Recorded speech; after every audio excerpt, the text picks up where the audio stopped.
At ang best friend kong si Sensing ay napadpad sa libro. Siya ay naging kontrabidang babae sa kwento ng White Moonlight. Alalay siya ng second male lead, kilalang selosa. Sabihin mo, sino ba talaga ang babaeng iyon? Si Shenxing may ganang pumunta pa. Pagkatapos ng 10 taon na pagiging sweetheart ni Xiao Xingxuan, hindi pa rin siya opisyal at may kapal pa ang mukha na ipagpatuloy ang paghabol. Ako naman napadpad bilang mahina. Puting bulaklak, adopted na kapatid ng bida, sakitin, sa harap ng tao, malambing, sa likod, baliw. Kuya, miss na kita. Hindi naman tayo makahabol sa adopted ng pamilya si Si Yuyun, umaakyat sa kama ng kanyang kuya na si Fancheng. Ilang beses nang pinalayas, hindi pa rin sumusuko. Nakakahiya talaga sa aming mga babae. Alam ng lahat. Na mahal niya ang second male lead. Ako naman ay mahal ang bida. Pero hindi alam ng lahat. Na nag-iipon kami ng todo. Handa nang tumakas. Tigilan mo na ang pagkain? Hindi mo ba narinig ang sabi ng sistemang iyon? Pabalik na ang bida. Kapag bumalik siya, kaming dalawang kontrabida. Sandali lang, papasok na sa torture mode. Sa oras na iyon, mababali ang binti ko. Mamamatay ako ng malungkot.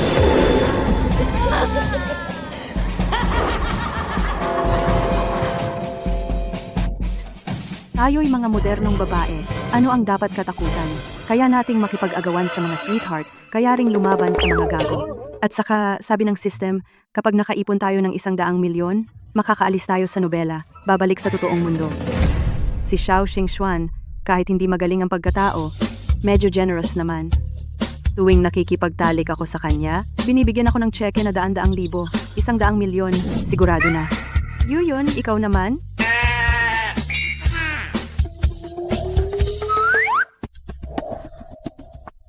₱70 milyon lang. Kailangan mong magmadali. Ang bida na si Shumuan, babalik na. 1-1. Si Shumuan. Nauna nang bumalik ang bida. Saan siya galing? Kuya Fancheng, Qing Xuan. Sino ang nagtapon? Lumabas kayo ng ballroom.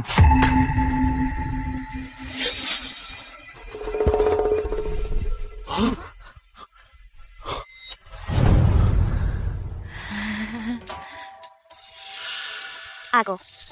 Siya. Si Yuyun, uuwi tayo at saka kita sisingilin. Tandaan ang iyong role. Kuya, sabi ni Mommy at Daddy, kung makikipagkita ka pa kay Shumuan, kukunin nila ang totoong kapangyarihan mo sa kumpanya. Kuya Fancheng, mas mabuting umuwi ka na kasama si Yuyun. Ayokong magalit si Yuyun. At ikaw ang madamay. Si Yuyun, ang nangyari ngayong araw, kung maglalakas loob ka na sabihin kina Mommy at Daddy, i-freeze ko lahat ng ari-arian mo. Ay freeze ang ari-arian? Paano ako makakauwi? Ang lalaking ito ay walang awa. Paano ako makakauwi kung na-freeze ang ari-arian?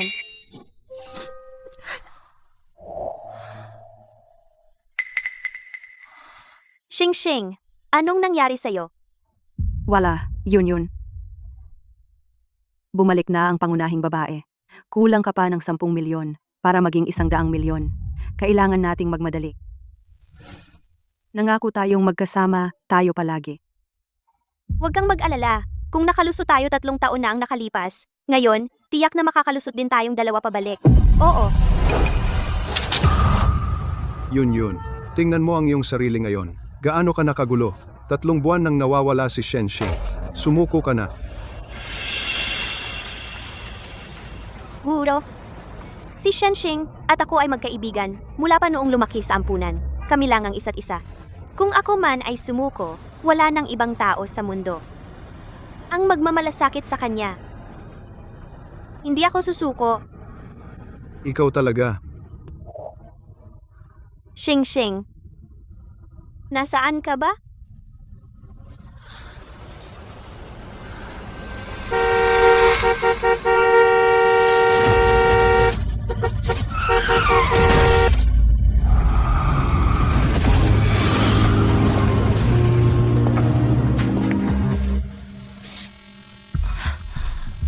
Ngayon ay ang kaarawan ni Xiao Xingxuan. Mag-ingat ka! Huwag kang magdulot ng gulo. Itoy, paglalakbay sa panahon? Nakapag-time travel ako? At saka, si Xiao Xingxuan ay laging may babaeng kasama. Ang pangalan niya ay Shen Xing. Napakasama ng reputasyon niya. Mas mabuting lumayo ka sa kanya.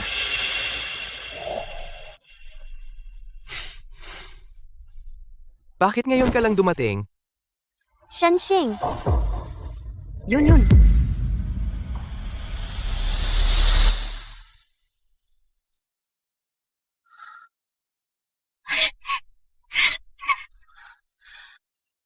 isa, dalawa, tatlo, apat, lima. Umakyat sa bundok para manghuli ng tigre.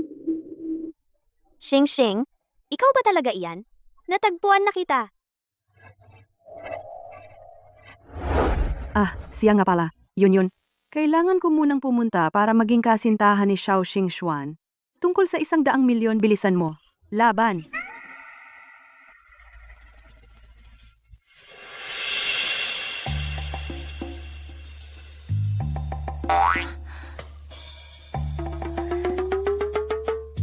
Sampung milyon. 10 milyon. Naalala ko, sa nobela ay nakasulat na si Xi Fancheng ay may isang safe. Nasaan kaya ang safe na iyon?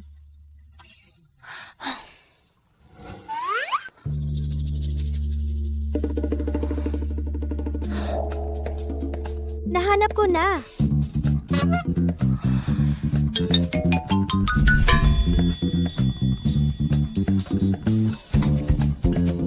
Gaya ng inaasahan, lahat ng password ni Xi Fancheng ay kaarawan ng pangunahing babae. Talagang isang romantikong bida.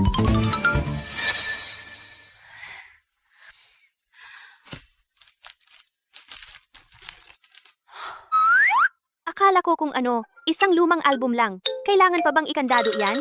Sayang ng oras. Anong ginagawa mo? Kailan bumalik si Xi Fancheng? Hindi niya ako narinig sa sinabi ko kanina. Tinanong kita. Ano ginagawa mo? Yung kuya, nililinis ko ang iyong safe mula sa alikabok. Kailangan lang ng pera. Bakit kailangan mong gawin itong pagnanakaw na bagay? Napakababa ng uri.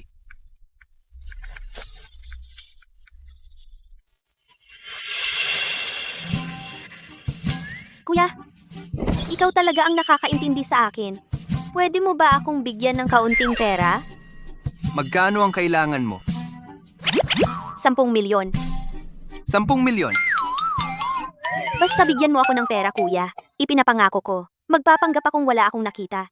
Hindi ko sasabihin kina mommy at daddy.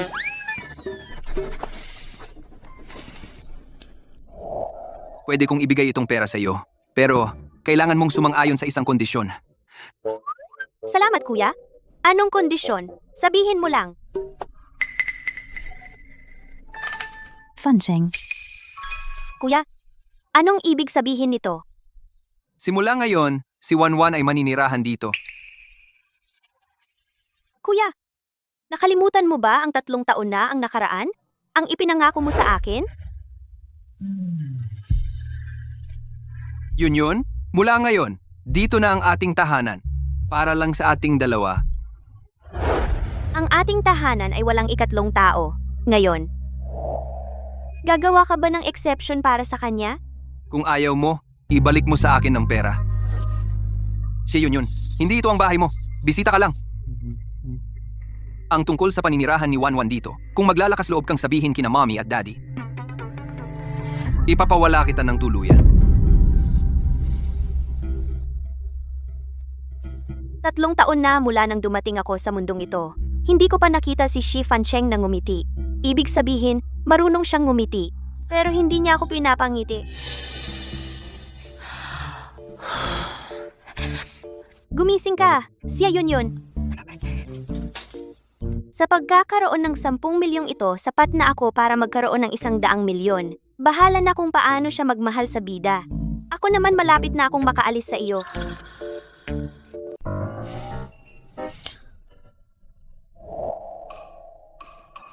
Wanwan ito ay galing sa eroplano sariwang isda, sa dagat, tikman mo. Fancheng, wag mo lang ako ang alalahanin. Hayaan mo ring tikman ni Yun. Hindi niya gusto ang mga ito, wag mo na siyang pakialaman.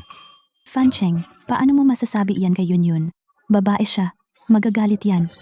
Galit? Kulang ba ang pamilya Xie ng pagkain para sa kanya? O kulang ba siya ng damit? Isang uli lang nakikitira lang. Anong karapatan niyang magalit?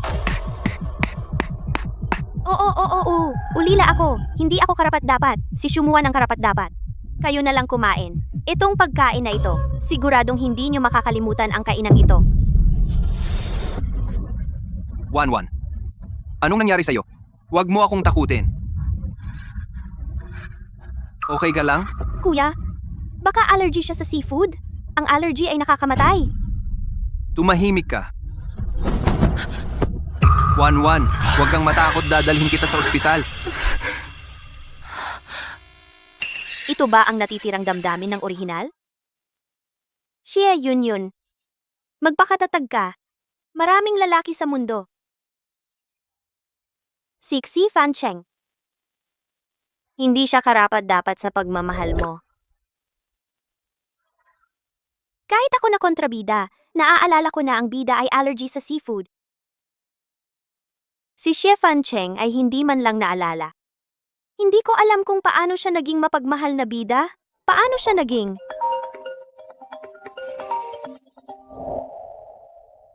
Oy, Yun. Xing, anong nangyari sa iyo?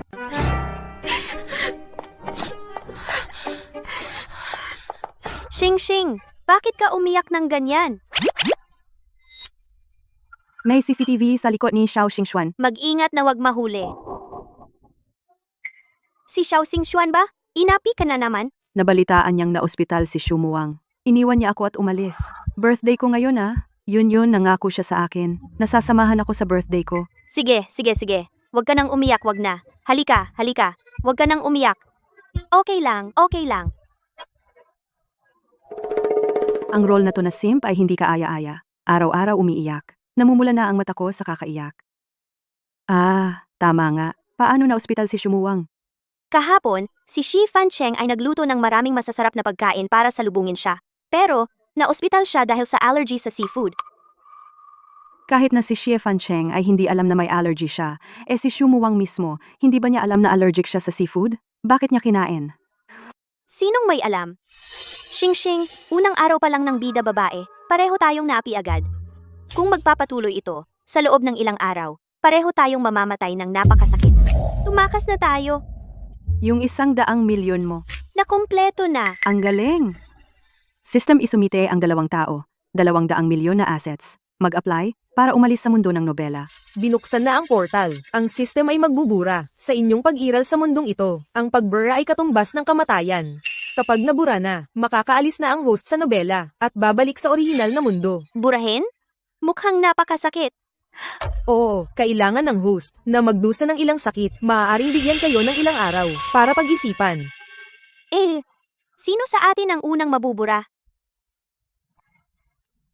Ako ang mas naaapi. Ako ang mauuna mamatay. Hindi pwede. Magtos ng barya. Yung unang makauwi, siya ang mag-ayos ng sitwasyon. Yung huling mamatay, mananatili para asikasuhin ang kanyang libing. Sige, magtos na tayo ng barya. Pipiliin ko ang ulo. Kung gayon, pipiliin ko ang buntot.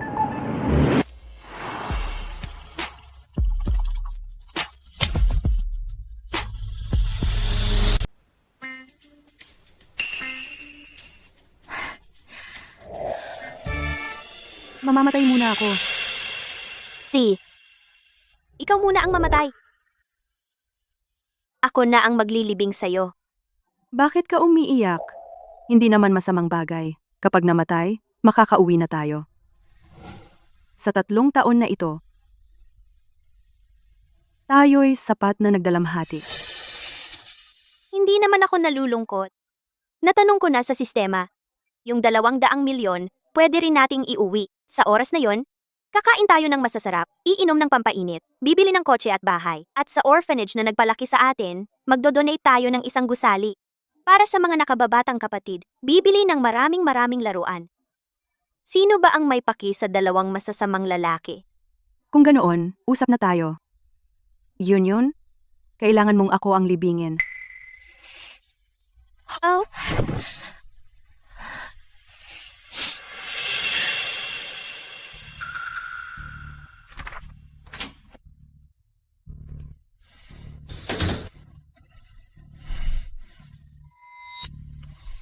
Kuya, di ba pumunta ka sa ospital para samahan si Shumuan?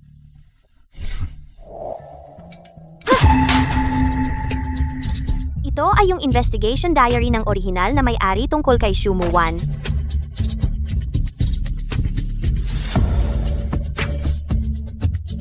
Yun. Alam mo naman na si Wanwan ay allergic sa seafood. Bakit mo yun itinago sa akin? Kailangan pa ba na mapunta siya sa ospital? Anong nasa isip mo, ha? Anong ginagawa mo?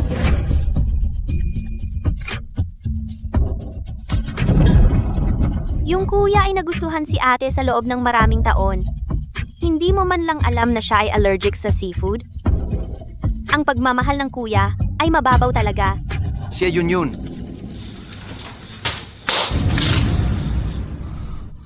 Nasunog na ang diary. Isang tanong lang gusto kong itanong sa'yo. Sa mga nakaraang taon,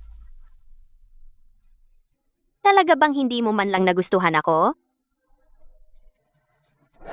Yun. Binalaan na kita. Ang lahat ng nasayo ay bigay ng pamilya Xie. Huwag mo akong galitin. Kuya, gusto ko lang malaman, noong pinalaki mo ako, noong isinakay mo ako sa carousel, noong pumunta tayo sa amusement park, noong magkahawak tayo ng kamay, noong nanood tayo ng pagsikat ng araw,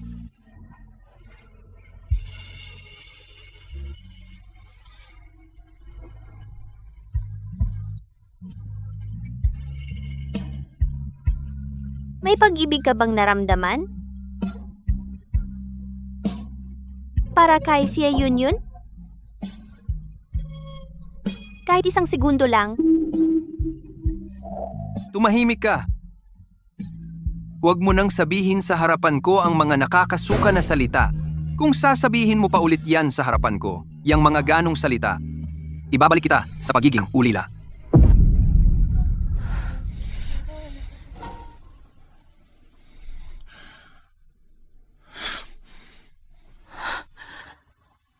ulila?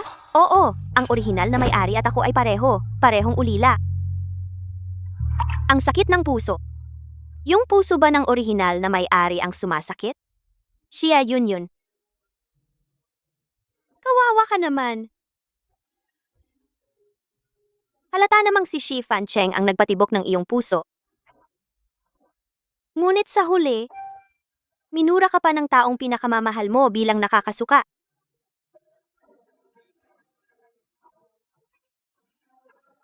Bakit ka umiiyak? Anyway, hinding-hindi niya malalaman kung anong klaseng pag-ibig ang kanyang pinalampas. Buti na lang, hindi ako ikaw. At ayoko namang manatili sa tabi ni Chef Fancheng.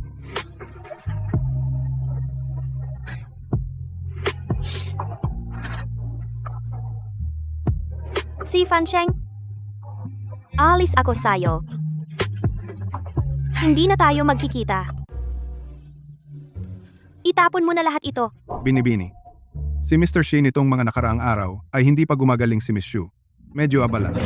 Pagkalabas ni Miss Shu sa ospital, si Mr. Shi ay tiyak na makikipag-ayos sa iyo. Lahat ito ay mga regalo ni Mr. Shi sa iyo mula pagkabata hanggang ngayon. Paano mo ito itatapon? Wala akong pakialam, itapon na lang.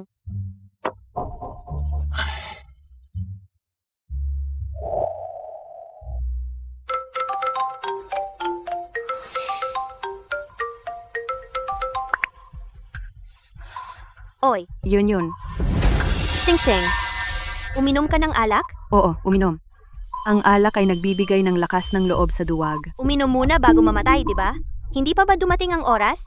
Nakipagkasundo tayo na pagkatapos ng 7 araw, ikaw ang mauunang mawala. Ako ang bahala sa iyong mga huling bagay, saka ako sasama sa iyo. Ngayon ay pangatlo pa lang na araw. Hindi ko na kayang maghintay hanggang sa araw ng plano. Yun. Balak ko sanang bago mamatay. Makipagkita kay Xiao Xingxuan sa huling pagkakataon. Kahit na marinig lang ang kanyang boses, ayos na rin. 3 taon kaming magkasama. 1 araw bilang mag-asawa, 100 araw ng utang na loob. Paano pa kaya ang 3 taon? Mahigit 1,000 araw at gabi. Pero ayaw niyang sagutin ang aking tawag. Palagi siyang kasama si Shumuan. Alam Alam ko, si Xiao Xingxuan ay walang kwenta. Huwag kang magpadalos-dalos. Hintayin mo ako. 3 taon. Kahit na isang bato, dapat ay uminit na. Pero galit pa rin siya sa akin. Bakit? Kahit isang tawag sa telepono, ayaw niyang ibigay sa akin. Alam mo ba? Yun. Ngayon ay kaarawan ni Shumuwan. Kaya gagawin ko na ngayong araw na ito ang aking kamatayan para hindi nila ito makalimutan. Mayroon ka pa rin ako. Hindi pa ako handa. Marami akong sasabihin sa iyo. Huwag kang magpadalos-dalos. Pupunta ako sa iyo. Sasamahan kita, okay? Yun. Dapat mong sabihin sa mortuary na lagyan ako ng magandang makeup at ang pinakabagong damit. Ayokong ilibing sa lupa. Masyadong malamig. Ang abo ko, ikalat mo sa malayo. Sa buhay na ito, ayaw ko nang hanapin ako ni Xiao Xingxuan. Pangako ko sa iyo. Lahat ay ipinapangako ko. Nakikiusap ako, pakiusap, hintayin mo ako. Pwede ba? Magkita tayo kahit isang beses pa. Pakiusap? Hindi. Ang pagtalon ay magiging pangit ang kamatayan. Huwag na tayo magkita. Ayokong matakot ka. Huwag, Shenxing. Huwag. Hintayin mo ako.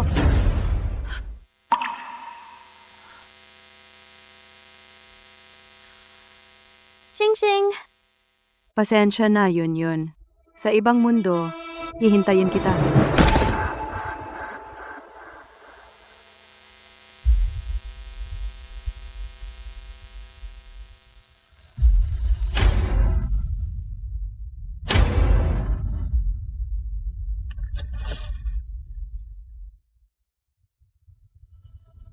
Sing-sing. Sing-sing.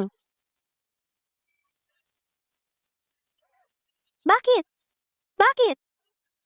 Hindi ba ikaw ang mahilig sa ganda? Bakit mo kayang tanggapin ang ganitong uri ng kamatayan?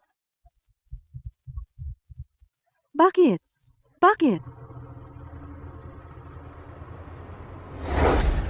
Sinabi nating lagi tayong magkasama. Sige, usapan na yan. Yun. Kailangan mong kunin ang katawan ko. Oh. Ikaw na lang ang meron ako. Bakit mo ako iiwan mag-isa?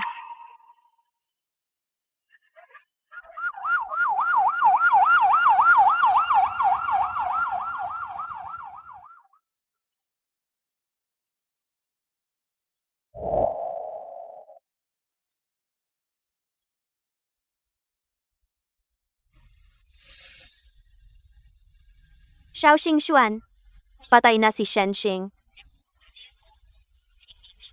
Patay na ang Xingxing ko.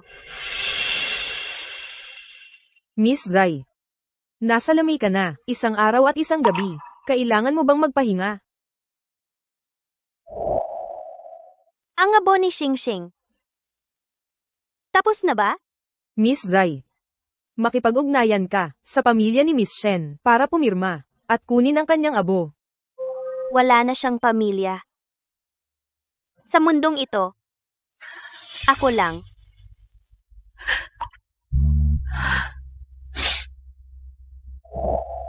Sa kanyang cellphone, may huling tawag ko record ng tawag. Maaaring patunayan na pinagkatiwalaan niya ako sa pag-aayos ng kanyang funeral. Pinatunayan na rin ng pulis. Ako. Maaari ko na ba siyang iuwi? Halika.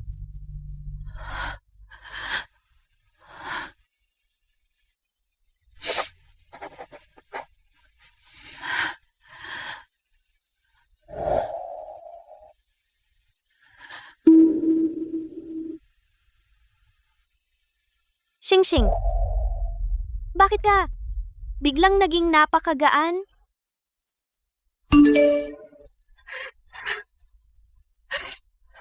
Shenxing, pumunta ka sa bahay ko mamayang gabi. Xingxing. Nag-text sa iyo si Xiao Xingxuan. Ngayon siya nagte-text sa iyo. Sa lahat ng mga taon na ito, itinuring ka lang niyang isang kasangkapan na laging available. Pwede siyang mawala.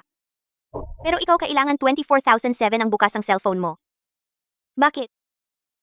Dahil gusto mo siya? Nakatadhana ka bang maging ganito kababa? Ang bobobo mo naman? Bakit mo pa siya gusto?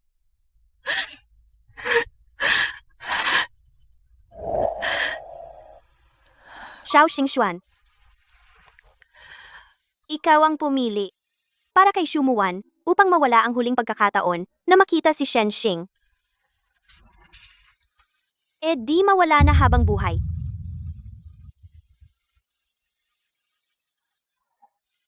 Hindi ko nahahayaan na may mang-istorbo sa iyo. Xing Xing.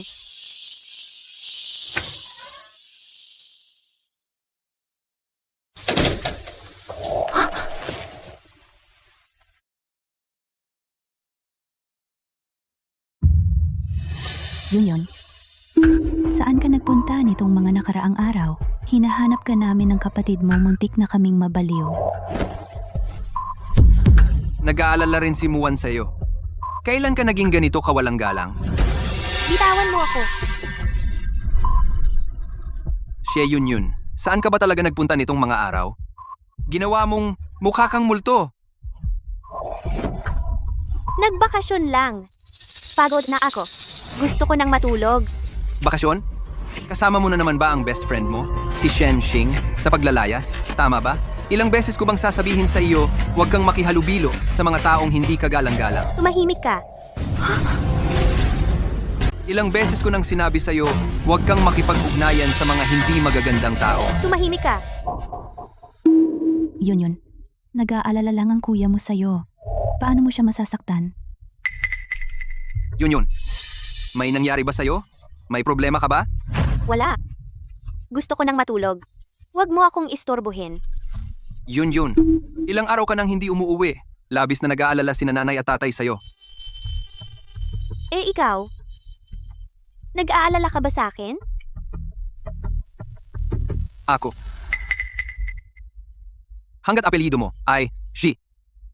Lahat ng Shi ay mag-aalala sa'yo. Ako ang kuya mo. Siyempre mag-aalala ako. Magaling. Xi Fancheng. Kung isang araw umalis ako sa pamilyang Shi at iiwan kita sa lugar na hindi mo ako makikita kahit hanapin mo sa buong mundo, ano ang gagawin mo? Ikaw, anong ibig mong sabihin? Ikaw, bakit bigla kang nagsabi ng ganyan? Yun, ikaw. Ako. Tigilan muna natin ito. Balibalata na lang kita ng prutas, yun.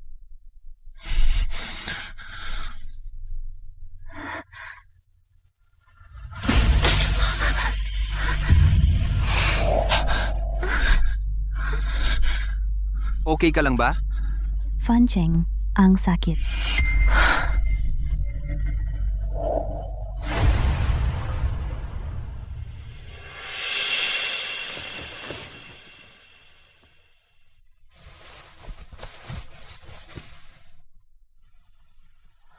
Zingsing?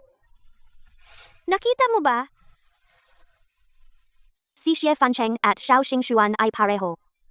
Si Shumuan lang ang nasa isip nila. Kahit maliit na bagay kay Shumuan, parang nawawalan sila ng sarili. Xingxing, pagod na ako. Sa loob ng 3 taon, kasama si Xi Fancheng, minahal si Xi Fancheng. Puro pait lang. Walang kahit anong tamis. Pagod na talaga ako. Hindi ko na alam kung ito ba ay damdamin ng orihinal na may-ari o sarili ko ng damdamin. Xing, hintayin mo ako. Sasamahan na kita ngayon. Xie Yun. Xie Yun. Anong ginagawa mo? Bakit siya galit na galit? Oo nga, bakit ko nakalimutan? Sinabi ni Xie Fancheng na, Xie Yun. Hindi ito ang bahay mo. Bisita ka lang dito. bahay niya ito. Bisita lang ako. Kung mamatay ako dito, siguradong maiinis siya. Gusto ko lang naman, magbalat ng prutas. Ano bang akala mo gagawin ko? Xie Yun. Sinasabi ko sa'yo. Apelyido mo ngayon ay Xie. Kung gagawa ka ng ganyang katangahan, mapapahiya ang buong pamilya Xie. Kuya? Hindi ba ikaw ang paulit-ulit na nagsasabi sa akin na hindi ako karapat-dapat sa apelyidong Shi?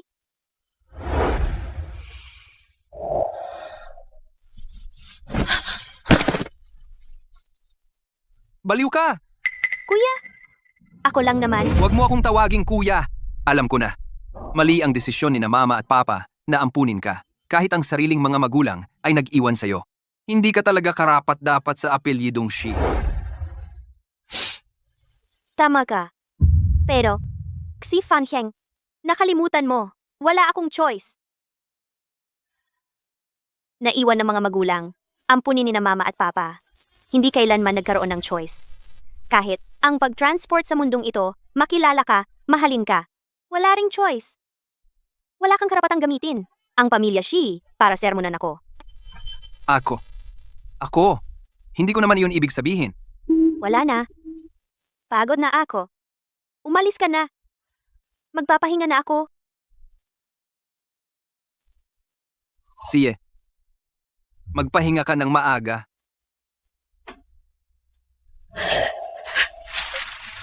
Zai Yun. Nagbukas na ang portal para sa'yo. Bukas ang huling araw para umalis.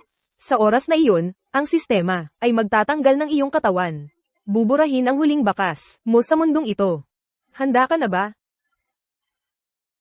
Handa na. Mga bituin? Sandali lang. Uuwi na ako sa wakas.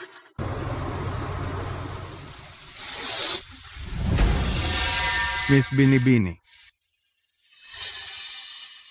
Nasaan si Xie Fancheng? si Mr. Xie ay kasama si Miss Muan. Naiintindihan ko.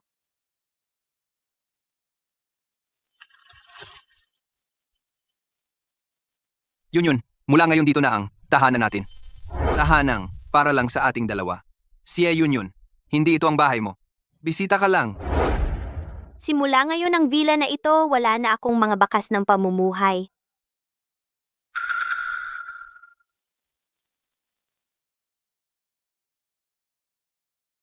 Miss Binibini.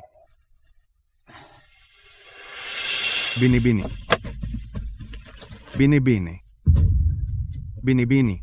Binibini. Saan ka pupunta? Huwag kang magmadali. Tiyak na babalik si Mr. Xie. Binibini. Tara na. Binibini. Binibini. Binibini. Binibini.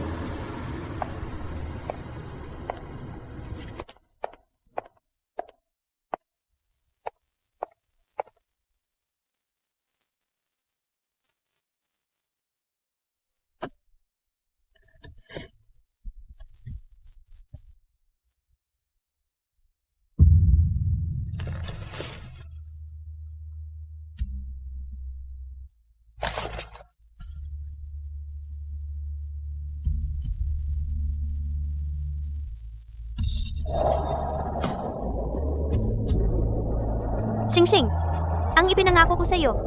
Nagawa ko na.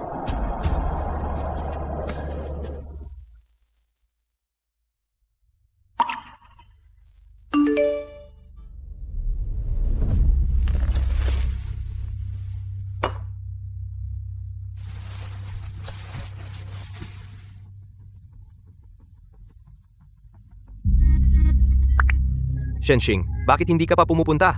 Nasaan ka? Bakit hindi mo sinasagot ang tawag ko? Binibigyan kita ng huling pagkakataon. Pumunta ka agad sa bahay ko. Xing, sa totoo lang, curious ako. Si Xiao Xingxuan na marinig ang recording ng huling tawag mo. Ano kaya ang magiging reaksyon niya? Sayang. Hindi mo na makikita. Hindi ko na rin hihintayin.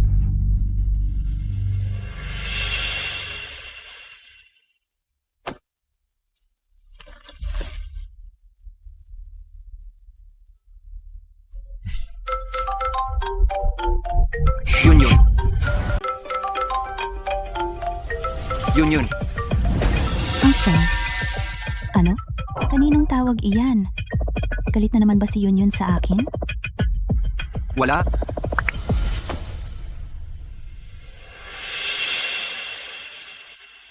Magandang araw po. Ang subscriber na iyong tinatawagan ay hindi makuha sa ngayon. Talaga nga. Itong 3 taon, Xie Fancheng ayaw na ayaw niya sa akin. Ako ba talaga? Hindi ako ang bida na si Xu Muen.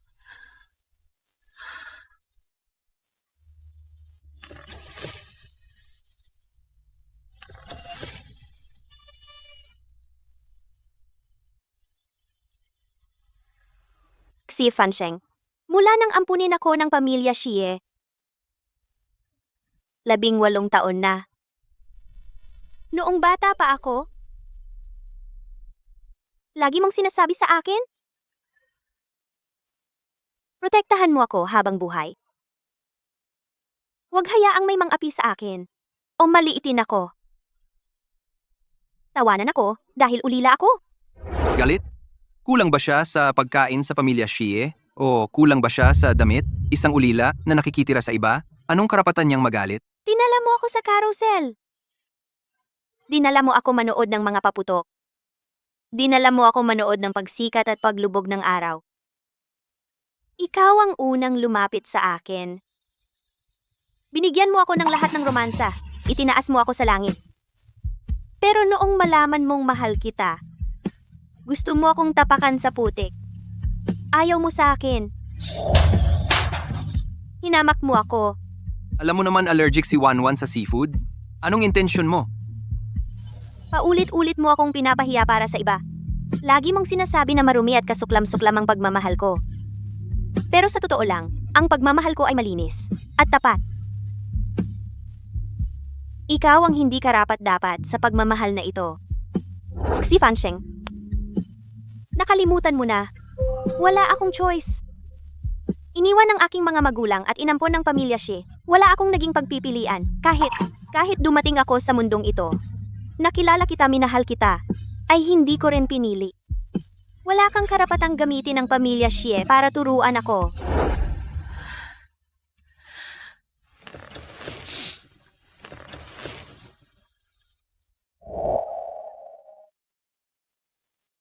Xie Fancheng, noong una, wala akong choice. Ngayon, pinili kong umalis.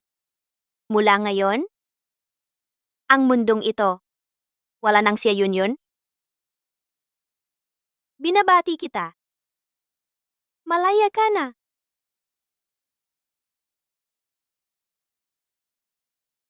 Pasensya na, Yun. Nasa ibang mundo ako naghihintay sa iyo.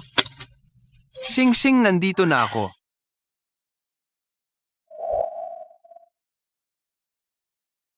Nabuksan na ang daanan ng pagtawid.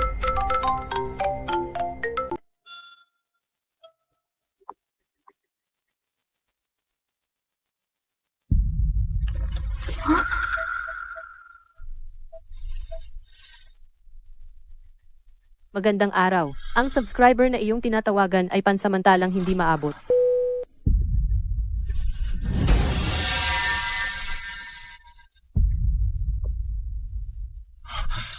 Magandang araw.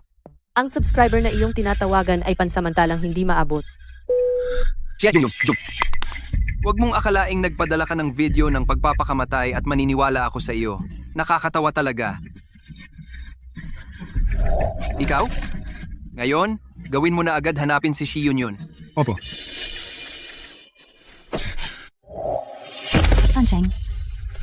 Fancheng, ano ang nangyari sa iyo? Si Yun ba? Anong nangyari? Siya ba ay nagtampo muli sa iyo? Tampo? Tiyak na okay lang si Xie Yun. Takot na takot siyang mamatay. Isang taong takot mamatay. Tiyak na ngayon siya ay nasa bahay na. Uuwi na ako ngayon. Tiyak na siya ay naghihintay sa akin sa bahay. Oo. Hindi. Fancheng, Mr. Xie, sa wakas nakabalik ka na.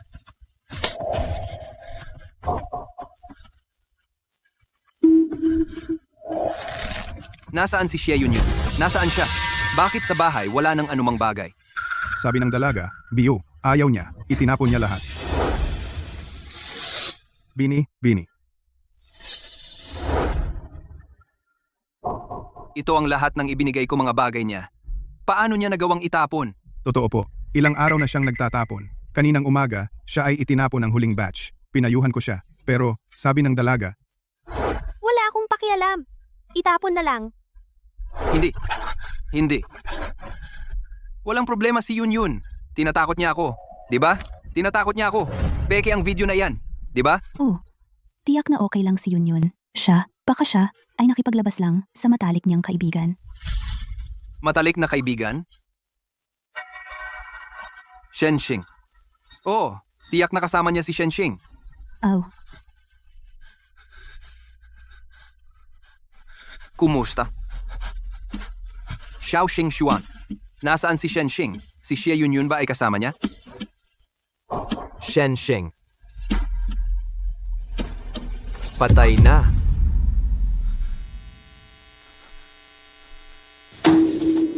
Patay na. Mr. Xiao, nakikiramay ako. Ito ay kay Miss Shen, sertipiko ng kamatayan.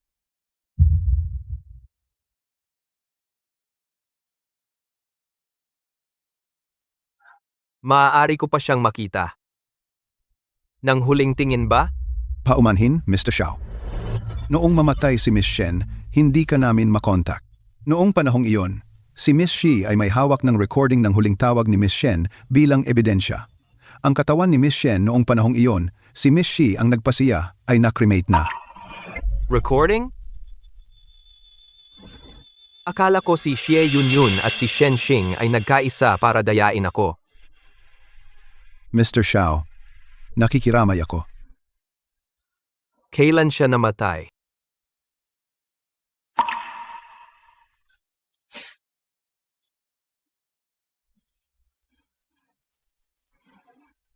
Sa kaarawan ni Muwan. Siya ang tumawag sa akin ng hindi mabilang na tawag, na sinadya kong hindi sagutin noong araw na iyon.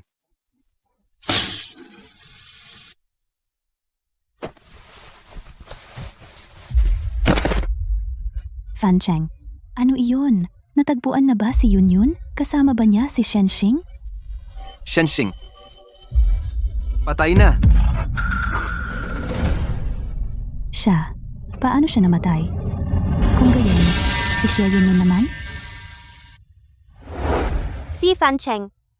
Kung balang araw, aalis ako sa pamilya Xie at iiwan ka. Pumunta sa isang lugar na kahit libutin mo ang mundo, hindi mo ako makikita. Ano ang gagawin mo? Sinadya niya iyon. Fan Cheng, ano ang sinasabi mo?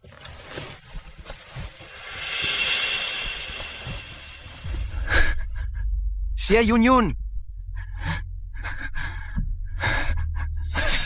Patay na si Shenxing. Susundan mo siya at mamamatay kayong dalawa? Mr. Xi, Fan Cheng. Bakit?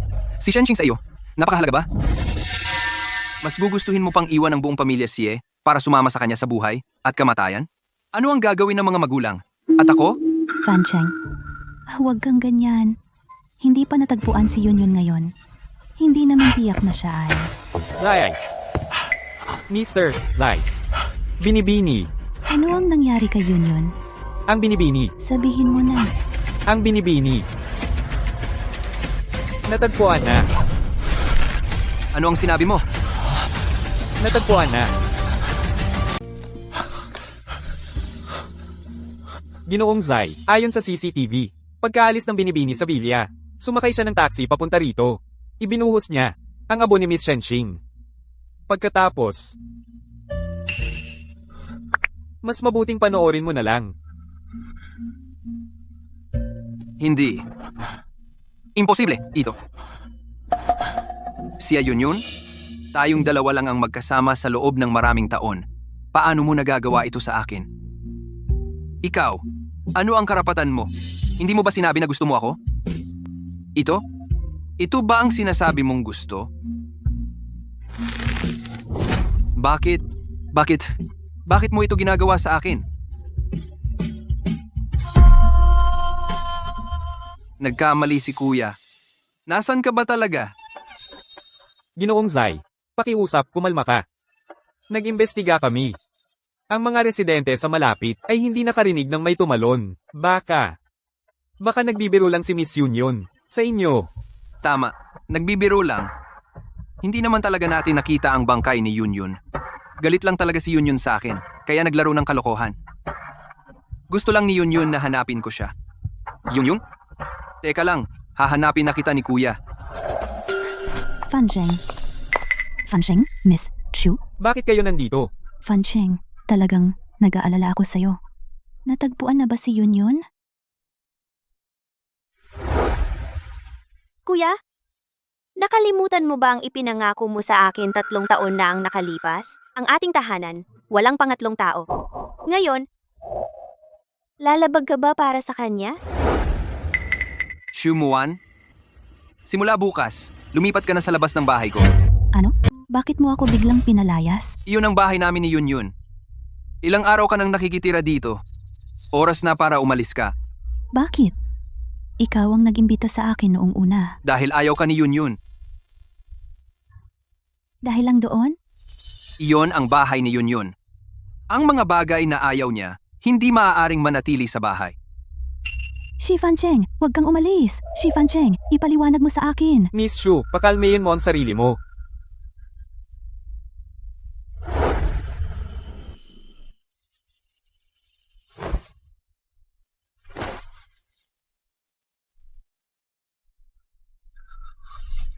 Yunyun?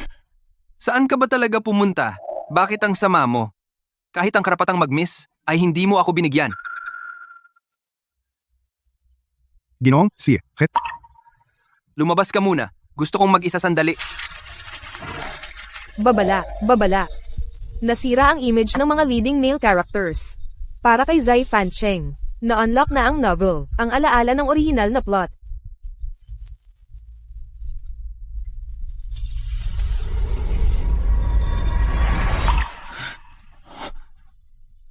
Saan ito? Nanaginip ba ako? Yunyun?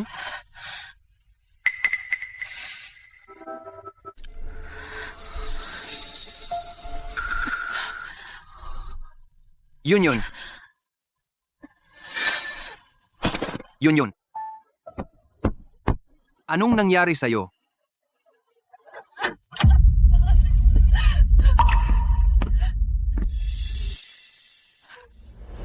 Kuya, Ngayong buwan, papakasalan ko si Wanwan at para sa'yo.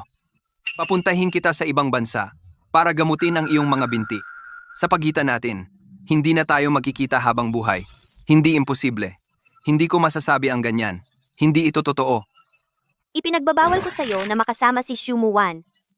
Hindi ko siya makakasama o makakasama kita. Yun. Nakakadiri ka ba? Kuya, ang aking mga binti ay nasira sa aksidente na ginawa ni Shumuan na pinsala. Pakiusap, maniwala ka sa akin. Yun. Hanggang ngayon, ayaw mo pa ring sumuko. Siniraan mo pa si Wanwan. Nakakadiri ka talaga.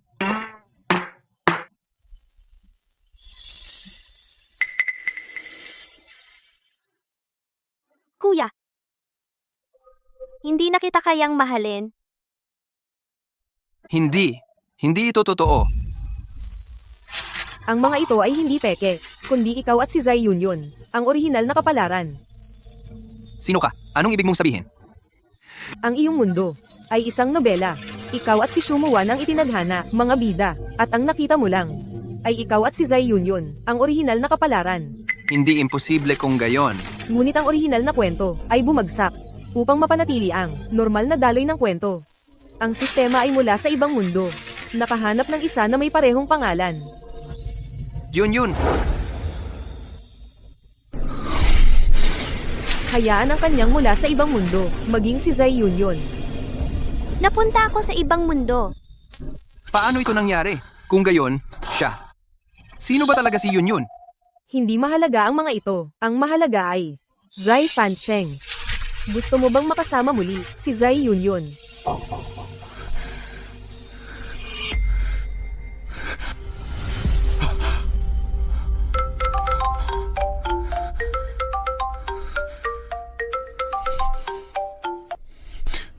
Uy, Xie Fancheng na naginip ka rin, di ba? Anong napanaginipan? Si Shenxing at Xie Yunyun ay hindi namatay. Napunta sila sa kanilang mundo? Nandito na sina Ginoong Xiao at pangkalahatang tagapamahala She. Nanaginip ka rin, di ba? Umupo ka. Kahapon, nanaginip ako na ang ating mundo ay isang nobela pala. Sa nobela, ikaw ang bida lalaki. Ako ang second male lead. Si Shumuwan ang female lead. Sa panaginip, nakita ko ang orihinal na plot ng nobela. Si Xingxing ay patay na. Namatay sa isang kidnapping. Si Shu Muwan ang pumatay sa kanya. Kaya siya nag-crossover. Si Shenxing ay takot na takot. Natatakot siya na katulad ng orihinal na plot, mamatay na walang mapagpahingahan. Kaya tumakbo siya. Bumalik siya sa sarili niyang mundo. Sabi ng iba, nababaliw na raw ako. Xi Fansheng, ikaw? Naniniwala ka na sa akin, di ba? Naniniwala ako. Nanaginip din ako ng eksaktong kapareho ng panaginip mo. Talaga? Kaya hindi sila namatay? Namatay sila. O nag-crossover pa uwi. Mahalaga pa bang pag-usapan yan ngayon? Kasalanan natin ito. Nasaktan natin sila ng sobra, kaya sila pumayag na. Hindi na magkita sa buong buhay. Iba yan. Sa panaginip, sinabi ng langit sa atin pwedeng pumunta sa mundong iyon at kunin sila pabalik. Nababaliw ka na. Hindi ako baliw. Gusto ko siyang hanapin. Talagang gusto ko. At kay Shenxing, palagi akong masama ang trato ko. Akala ko sa buong buhay ko hindi ko na siya magugustuhan. Pero nang umalis siya, saka ko lang natanto na ako ay napakatanga. May utang akong paumanhin sa kanya. Zai Fansheng, Xiao Xingchen. Mabibigyan ko kayo ng isang pagkakataon. Kay Shenxing at Zai Yunyun, pagkakataong magbayad sala. Pero, Ano? kailangan din ninyong mag-bind sa sistema ng pang-aakit. Kung sa loob ng 3 taon, matagumpay ninyong mahikayat sina Shenxing at Zai Yunyun at makuha ang kanilang kapatawaran. Maaari kayong manatili sa mundong iyon. Kung hindi, buburahin ang inyong mga alaala at mananatili kayo magpakailanman sa espasyo ng sistema. Kailangan ko siyang hanapin. Ikaw? Sige, hanapin natin sila. Yun. Kahit pa ibigay ko ang aking buhay, kahit isang sulyap lang, kailangan kong makita ka.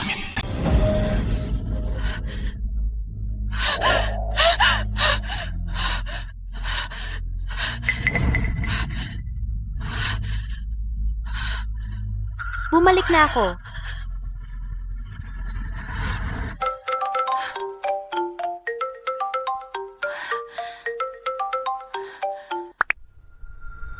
Si Yun, gusto mo pa ba ang trabaho mo? Ilang araw ka nang lumiliban sa trabaho? Ang pera ngayong buwan, ayaw mo na ba? Boss. Bumalik na ako. Talagang bumalik na ako. Anong kalokohan yan? Wala po, boss. Pasensya na. Nitong mga nakaraang araw, may emergency ako. Bukas ay papasok na ako. Anong pasok bukas? Rest day bukas. Sige, sa pagkakataong ito, papabayaan na. Pero huwag nang ulitin. Salamat, boss. Baliw.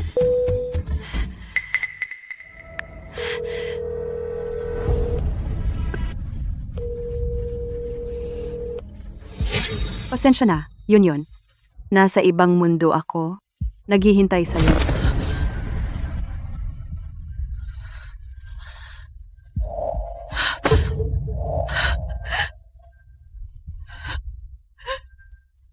Xing. Xing. Yun, ako ito. Buti naman. Nandito ka at buhay ka. Bobo, syempre okay lang ako. Tumigil ka na sa pag-iyak, tapos na. Sa wakas, nakauwi na tayo. Sia, tumigil ka na talaga. Kakauwi mo lang, hindi mo pa nakikita ang iyong ipon. Tingnan mo na, siguradong pagkatapos mong makita, hindi ka na iiyak.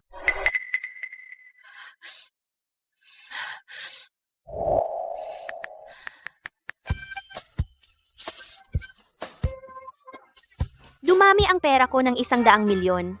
Oo, hindi nga nagdaya ang sistema. Nasa mundo ng nobela tayo. Ang 200 milyon na naipon natin ay dinala natin pa uwi. 3 taong inabuso sa paglalakbay sa panahon, nakakuha ng 100 milyon. Sobrang sulit naman. To, ako. Naging mayaman na tayo. Ang galing! Babayaran ko na agad ang utang ko sa upa. Hindi. babayaran ko na ang isang taong upa ng buo. Tapos, magdodonate ng malaking halaga sa orphanage. Para sa mga batang may sakit na congenital, mga kapatid na lalaki at babae, para maoperahan, 100 milyon. Hindi mauubos sa isang buhay. Shing-shing, lumapit ka rito. Pagplanuhan natin ng maayos kung paano gagastusin ang perang ito. Makita tayo? Siya. Yun, buksan mo ang pinto. Ako to.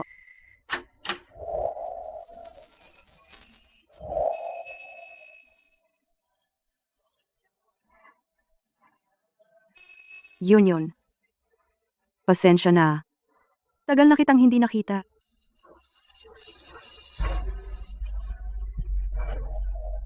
Shing-shing, akala ko hindi na kita makikita pang muli. Bakit napakasama mo naman? Umalis ka agad nang iniwan mo ako. Muntik ko nang isipin na namatay ka na talaga. Alam mo ba kung gaano ako nasaktan? Masama ka, niloko mo ako. Si. Mali ako, okay na? Hindi na mauulit. Hindi na kita iiwan pang muli. Shing-shing. Miss kita. Nang maayos ko na ang iyong abo, dumiretso ako sa'yo. Ang aking abo?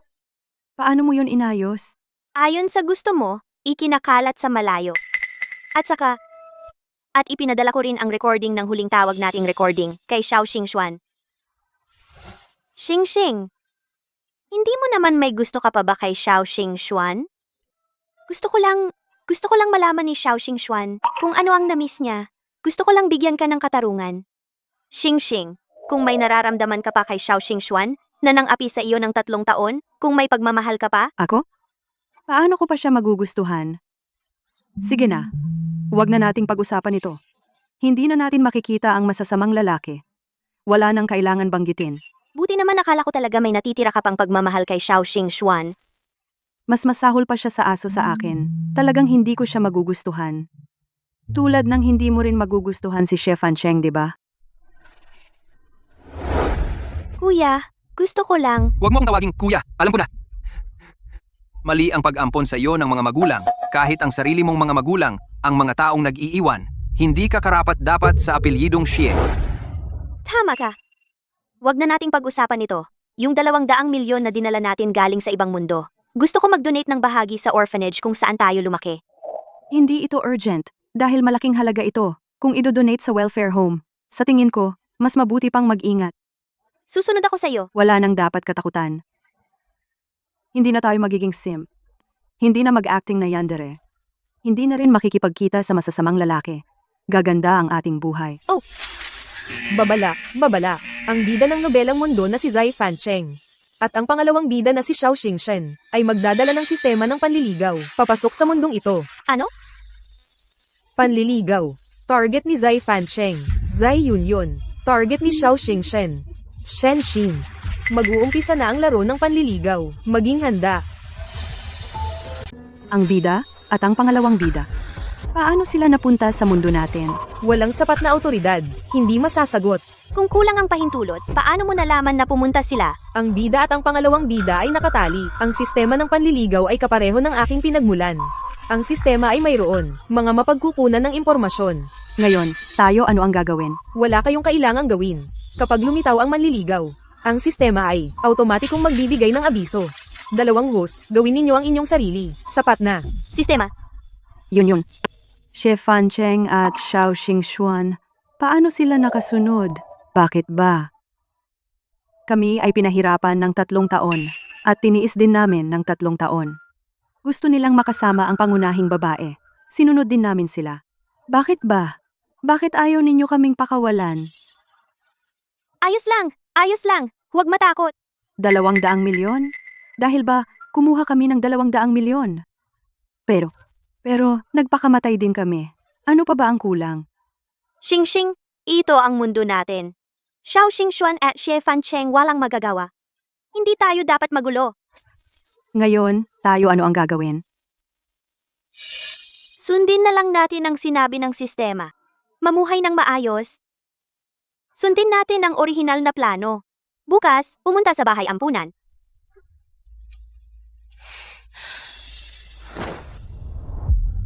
Si Fancheng. Kayo ba, ano ang gusto ninyong gawin?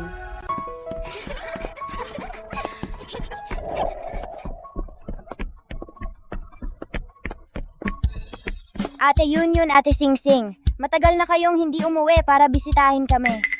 Ate Yunyun, Ate Singsing, ano ito? Ito ay para sa inyo mga regalo na dala namin iabot sa mga bata at ipamahagi, okay ba?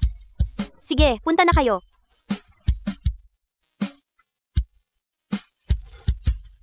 Yun, bumalik ka na. Narinig ko kamakailan na nawawala si Xingxing at hindi kita makontak. Labis akong nag-alala. Direktora, huwag kayong mag-alala. Hindi ba tayo bumalik naman ng maayos? Oo nga. Kumusta si Xiao Yuan? Siguradong alam ninyo, congenital heart disease. Na-hospital siya lagi. Kung hindi makakuha ng pondo para sa pacemaker. Baka. Kawawa naman. 8 pa lang siyang taong gulang. Direktora, huwag kayong mag-alala. May kutob ako. Ang ating orphanage ay malapit na magkakaroon ng pondo. Sa oras na iyon, hindi lang si Xiao Yuan lahat ng bata. Ang kanilang buhay ay gaganda ng gaganda. Tama, siguradong gaganda ng gaganda. Sige. Sana ay magkatotoo ang inyong sinabi.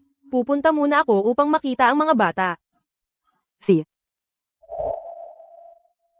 Kailangan nating magmadali.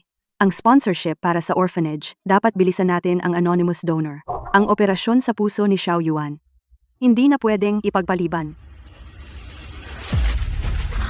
Paalala, ang player ay online na.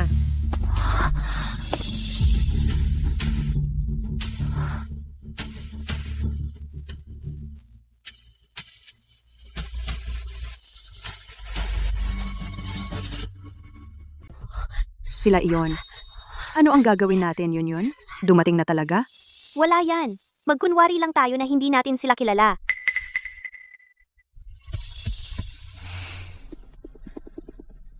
Mga Ginoo, kayo ba ay unang beses sa Lantian City Children's Home? Nakakainis naman. Anong ginagawa nila rito? Pinautang ba nila tayo? Oo. Naging masamang tao sa loob ng 3 taon. Ngayon, nagpapakasanto na. Basura na gusto pang maging kayamanan. Nakakatawa. Ang apelyido ko ay Xie. Binibini, natutuwa ako. Na makita ka. Paumanhin, ano po ang kailangan ninyo? Ako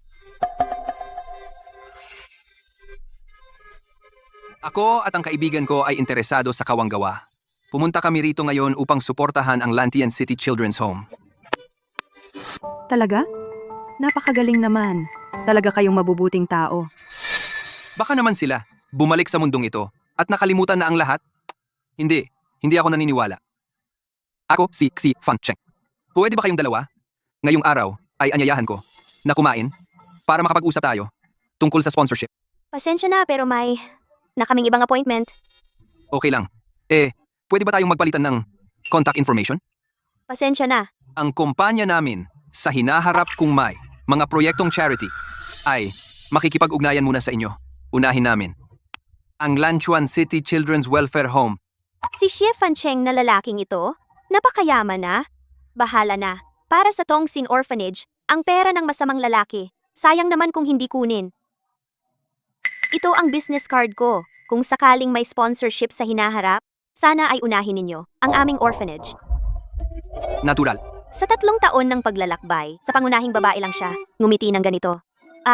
Nagawa rin pala niyang ngumiti sa akin. Si Fan Sheng. Mahal na mahal mo si Shumuwan, bakit ka sumusunod sa akin? At pumapasok sa mundo ko? Miss Shen, pwede ba akong... Hindi. Xingxing, nakalimutan mo na ba talaga ako? Mr. Xiao, hindi kita kilala. Mangyaring mag-ingat. Imposible, hindi ako naniniwala. Nagkukunwari ka lang. Marami tayong pinagsamang nakaraan. Paano mo ako makakalimutan? Bitawan mo ako. Sabi niya, hindi ka niya kilala. Hindi mo ba naiintindihan? Ikaw, bumalik ka na. Yufei, bakit ka umuwi? Kakababa ako lang sa eroplano. Xing, die. Bumalik na ako. Tigil. Shenxing Xie Yun. At si Yufei na may autism nagkakagusto sa isa't isa. Natawag na ako sa pulis. Kung hindi kayo aalis, wala kayong magandang kahihinatnan. Hindi nakikipag-away ang mabuting lalaki sa babae. Umalis na tayo.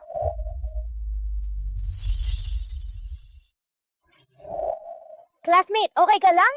Ako? Ayos lang ako.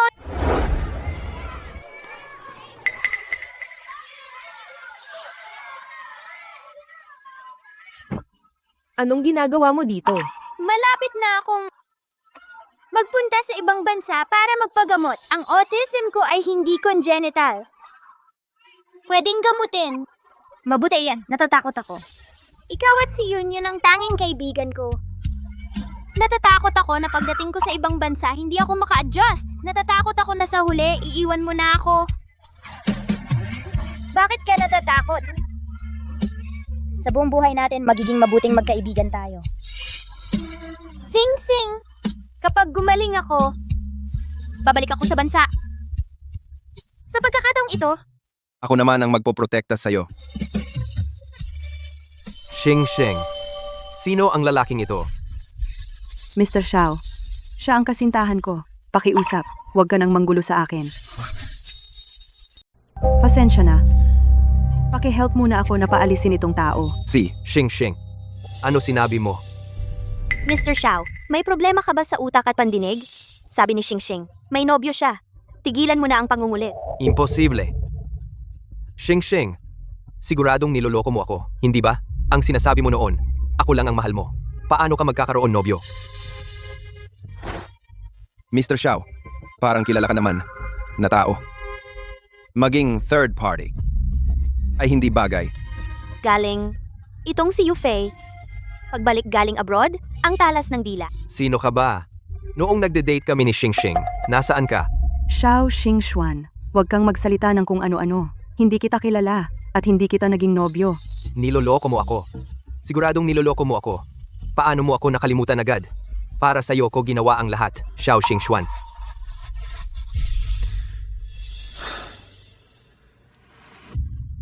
Xing Xing, anong mapag-uusapan sa isang delusional na baliw?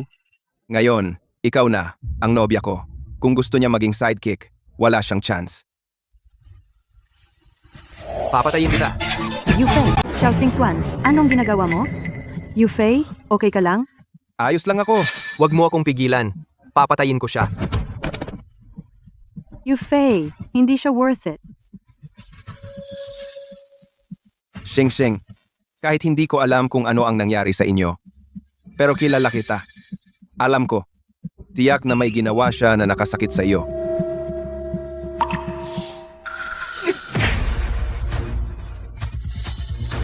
Itong suntok na ito, para sa kawalang hiya mo. Nang-aasar ka sa nobya ko. Itong suntok na ito, para sa pang-aasar mo kay Xing Xing. Itong pangatlong suntok.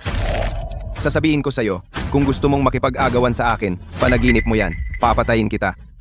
Xingxuan,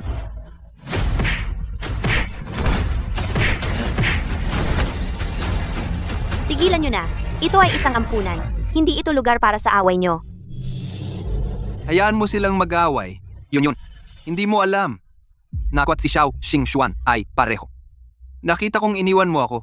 Sobrang nasaktan ako. Wala ka bang katapusan? Wala akong oras para dyan. Lumayas ka. Tigilan nyo na. Tumigil kayong lahat. Xiao Yuan, bumalik ang sakit sa puso ni Xiao Yuan. Muntik na siyang mamatay. Ano? Huwag na kayong pumasok. Hindi kayo kilala ni Xiao Yuan. May sakit siya sa puso. Hindi siya pwedeng ma-stress. Xing Xing.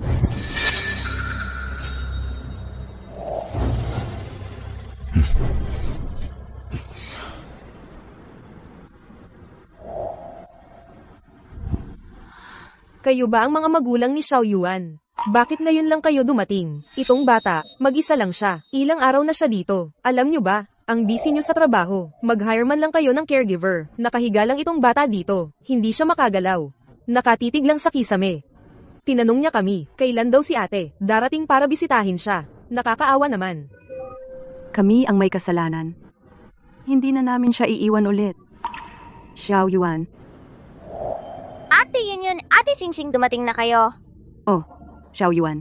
Mas gumagana ba ang pakiramdam mo? Oh. Sabi ng doktor, mabuti ang paggaling ko. Malapit na akong makalabas ng ospital. Mabait ka, Xiao Yuan. Tingnan mo. May dala si ate na regalo para sa'yo. May stuffed toy. Tingnan mo, at may storybook pa. Tingnan mo.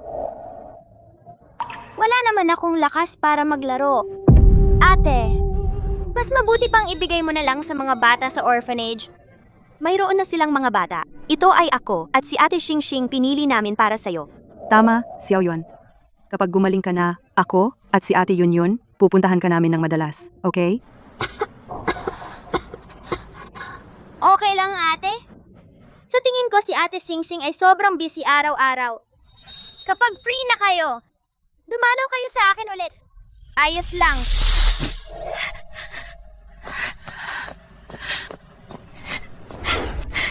Xing Xing. Ate Yun Yun, bakit umiyak si Ate Sing Sing? May ginawa ba akong mali? Hindi. Wala kang ginawang mali. Ikaw ba ang kamag-anak ni Xiao Yuan? Ako ang ate ni Xiao Yuan. Halika sa opisina ko para mag-usap. Xiao Yuan, babalik agad si ate.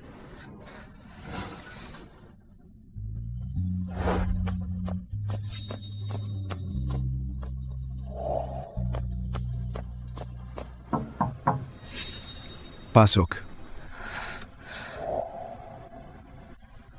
Bata pa, naging chief resident ka na. Siguradong magaling kang doktor. Ako ang attending physician ni Xiao Yuan. Dr. Shi, paano ko po kayo tatawagin? Dr. Shi, magandang araw po. Luyaw. Jiyaw, ako si Xie Yunyun. Ako ang ate ni Xiao Yuan. Ms. Shi, ganito po iyon. Na-admit si Xiao Yuan mga 20 araw na. Sa loob ng 20 araw na ito, araw-araw akong nagro-rounds. Wala akong nakitang kamag-anak niya. Ako lang, sa mundo ng nobela. Matagal na akong naantala. Tinawag kita para sa pamilya tungkol sa kalagayan ni Xiao Yuan. Sige po, sabi ninyo. Si Xiao Yuan ngayon ay mukhang medyo stable naman dahil pinipilit siya ng ospital na huwag bumangon o gumalaw. Pero kailangang maoperahan si Xiao Yuan sa lalong madaling panahon. Kung hindi natatagal ang puso niya.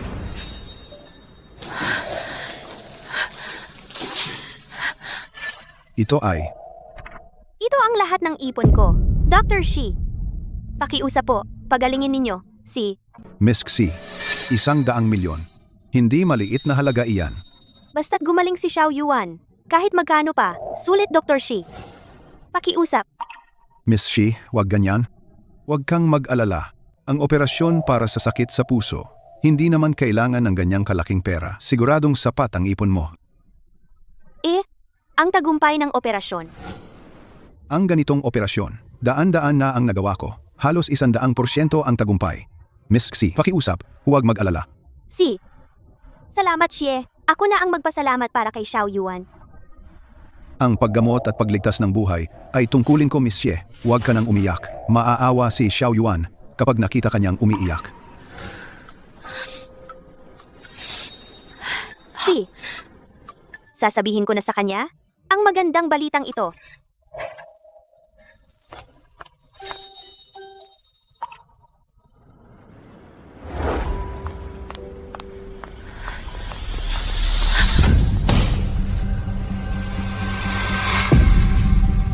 Xi. Mr. Xi, Yun, bakit mo ako niloko? hindi ko maintindihan ang sinasabi mo. Umalis ka. Wala ka namang amnesia. Bakit mo ako niloko? Wala ka talagang amnesia. Bakit mo ako niloko? Paano niya nalaman?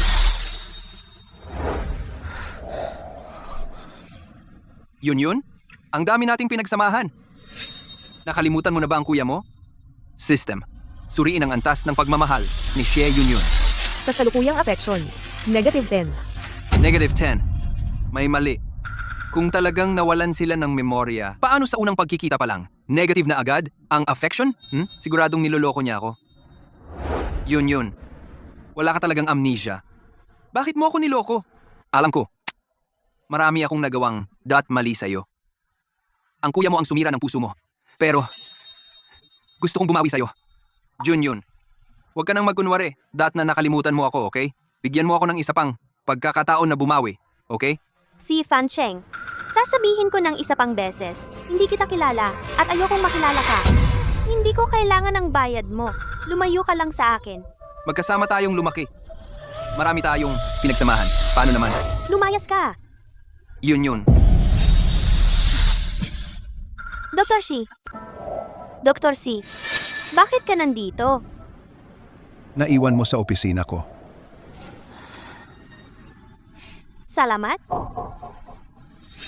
Mr. Xi, ito ay ospital.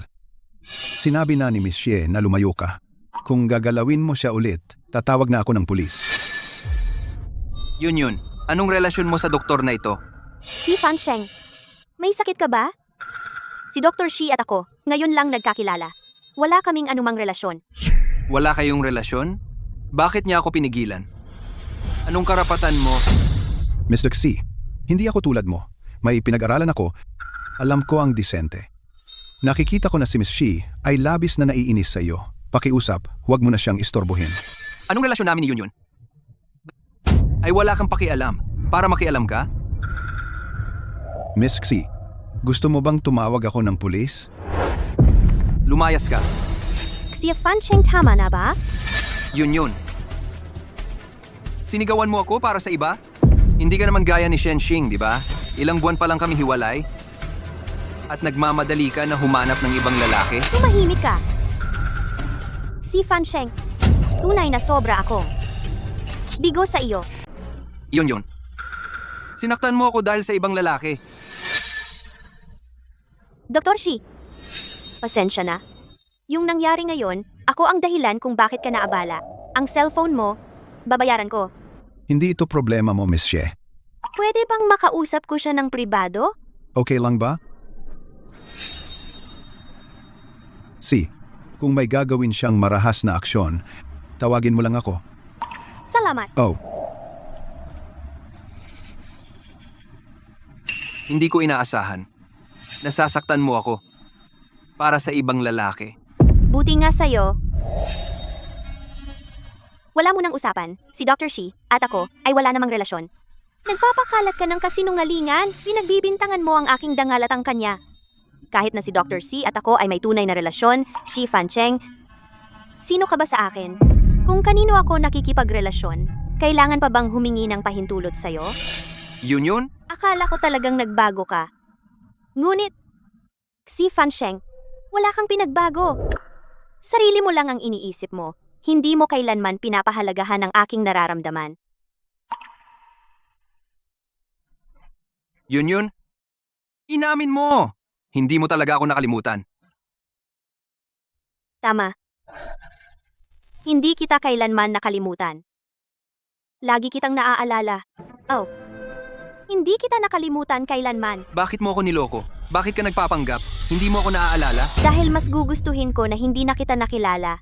Tama na ba? Hindi. Yun. Magkasama tayong lumaki mula pagkabata. Marami tayong alaala. Yun. Simula ngayon.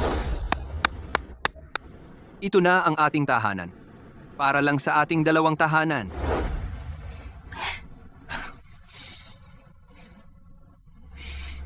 Yun. Ako ang may sala sa'yo. Niloko ako ni Shumwen. Nakalimutan ko ang pangako natin. Yun.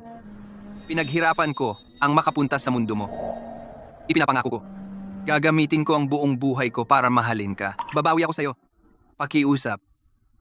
Bigyan mo kami ng pagkakataong magsimulang muli, pwede ba? Magsimula muli. Shi Fan Sheng, ang alaala natin sa nakaraan ay hindi magkatulad. Bakit ang naaalala ko? Paulit-ulit mong iniinsulto ako para sa iba. Paulit-ulit mo akong sinabihan na kasuklam-suklam. Sinabihan akong hindi karapat-dapat maging kapatid mo. Huwag mo akong tawaging kuya. Alam ko na. Mali na inampun ka ni na tatay at nanay. Maging ang sarili mong mga magulang ay iniwan ka. Hindi ka karapat-dapat na tawaging she. At paulit-ulit, ginamit ang pinakamasakit kong pagkakaulila.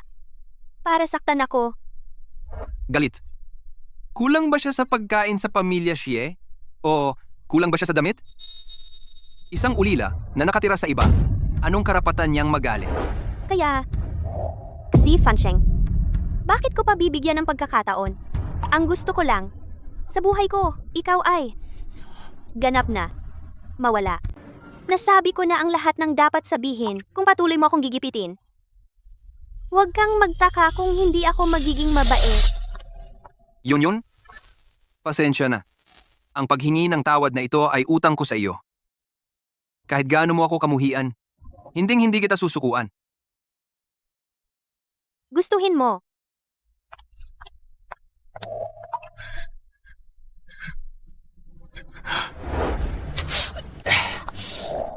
Nasaktan ka. Ang kulit mo talaga. Kakauwi mo lang galing abroad, nag-away agad, naging ganito. Masakit pa ba? Oo, masakit. Pero kapag naiisip ko na naaawa ka sa akin, kahit gaano kasakit, worth it. Yufei, huwag kang magsalita ng ganyan. Shing, itong batang to ay walang malubhang sugat. Mas malala pa ang sugat ko kaysa sa kanya. Mr. Shop, ako ang nobyo ni Xing. Kahit isang hibla ng buhok ko ang malaglag, naawa si Xing. Sino ka ba? Karapat-dapat ka bang ikumpara sa akin? Yufei, ikaw. Tama na. Kayo lang hindi pa sapat ang away ninyo. Gusto pa ba kayong lumaban? Ang immature ninyo? Mali ako, Xing. Huwag kang magalit. Siya talaga ang una sinadya niyang hamunin ako, tumahimik ka. Ito ay ospital, may sakit pa si Xiao Yuan. Kung mag-iingay ka, maistorbo si Xiao Yuan, huwag kang magalit kung hindi ako magiging magalang. Si Sheng, alam ko, para sa iyo baka ako ay kakaibang tao. Isang estrangherong lalaki biglang lumitaw para guluhin ka. Alam mo naman pala eh. Xing, nawalan ka lang ng memorya, nakalimutan ang ating nakaraan. 3 taon, tayong magkasama, maraming masasayang alaala. Pansamantala mo lang nakalimutan. Hindi kita sinisisi. Hihintayin kita lagi hanggang maalala mo ako. Masasayang alaala. Hindi kita sinisisi. Hihintayin kita lagi. Ang galing mong maging dakilang manliligaw, Xiao Xingxuan. May kapal ka namang, sabihin yan. Xing, Xiao Xingxuan. Sa totoo lang, hindi ako nawalan ng memorya. Tinatamad lang akong makipagtalo sa'yo. Kunwari lang. Kaya, wala ngayon. Huwag ka nang umarte, nakakasuka. bakit? Walang dahilan. Ngayon, umalis ka na. Bakit ba? Gusto ko lang samahan ka. Ayoko nang ulitin. Umalis ka na. Kaya kong kalimutan ang nakaraan. Xiao Xingxuan. Huwag mo akong pilitin na kamuhian ka.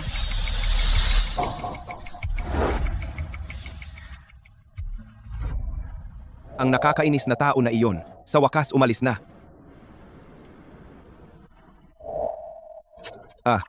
Xing, dahan-dahan lang, masakit. Buti nga. Bakit ka nakipag-away kay Xiao Xingxuan? Hindi mo alam kung paano alagaan ang sarili mo. Xing, ang unfair mo naman. Talagang para sa'yo ang ginawa ko. Para protektahan ka, di ba?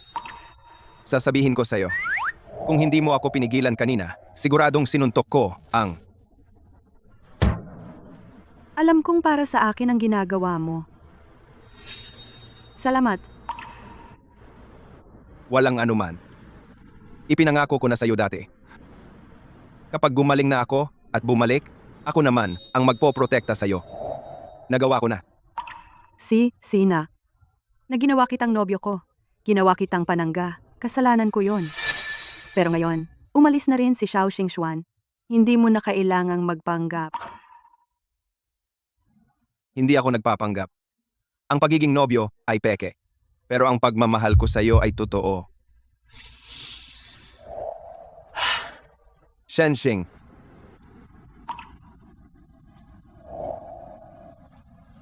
Gusto kita. Matagal na. Napakatagal na. Ako? Nahulog ang gamit ko. Kukunin ko lang.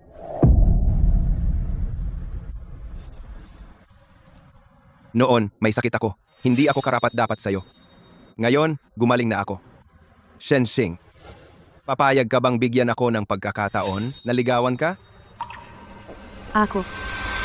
Xing, ako at si Dr. Shi, naayos na ang operasyon. Anong ginagawa niyo? Wala. Yun. Umuwi na tayo.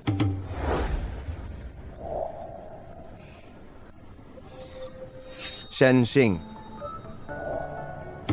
Kita tayo bukas. Peke ang nobyo. Pero totoo ang pagmamahal ko sa'yo. Shenxing, gusto kita. Matagal na talaga. Shenxing, pwede mo ba akong bigyan ng pagkakataon? Naligawan ka. Nakatulala ka pa. Ano iniisip mo? Wala. Iniisip ko lang, ang operasyon ni Xiao Yuan. Ibinigay ko ang 100 milyon ko sa doktor. Siguradong sapat na ang bayad sa operasyon. Sinabi sa akin ni Dr. Shi, mataas ang tsansa ng tagumpay ng operasyon. Xiao Yuan, malapit na siyang gumaling. Sobrang galing. Basta makatulong kay Xiao Yuan at sa mga bata sa orphanage. Ang hirap natin sa loob ng 3 taon ay hindi nasayang.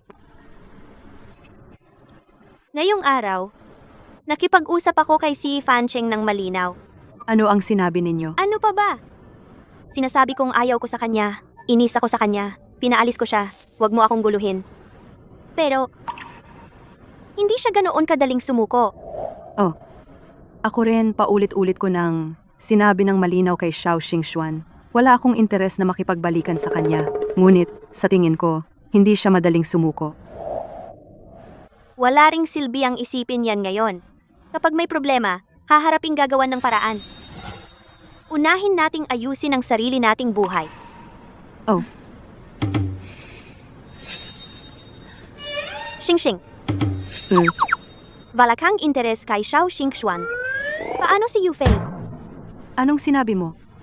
Ako, magkaibigan lang kami. Magkaibigan lang? Nagpunta siya sa ibang bansa para magpagamot ng 8 taon.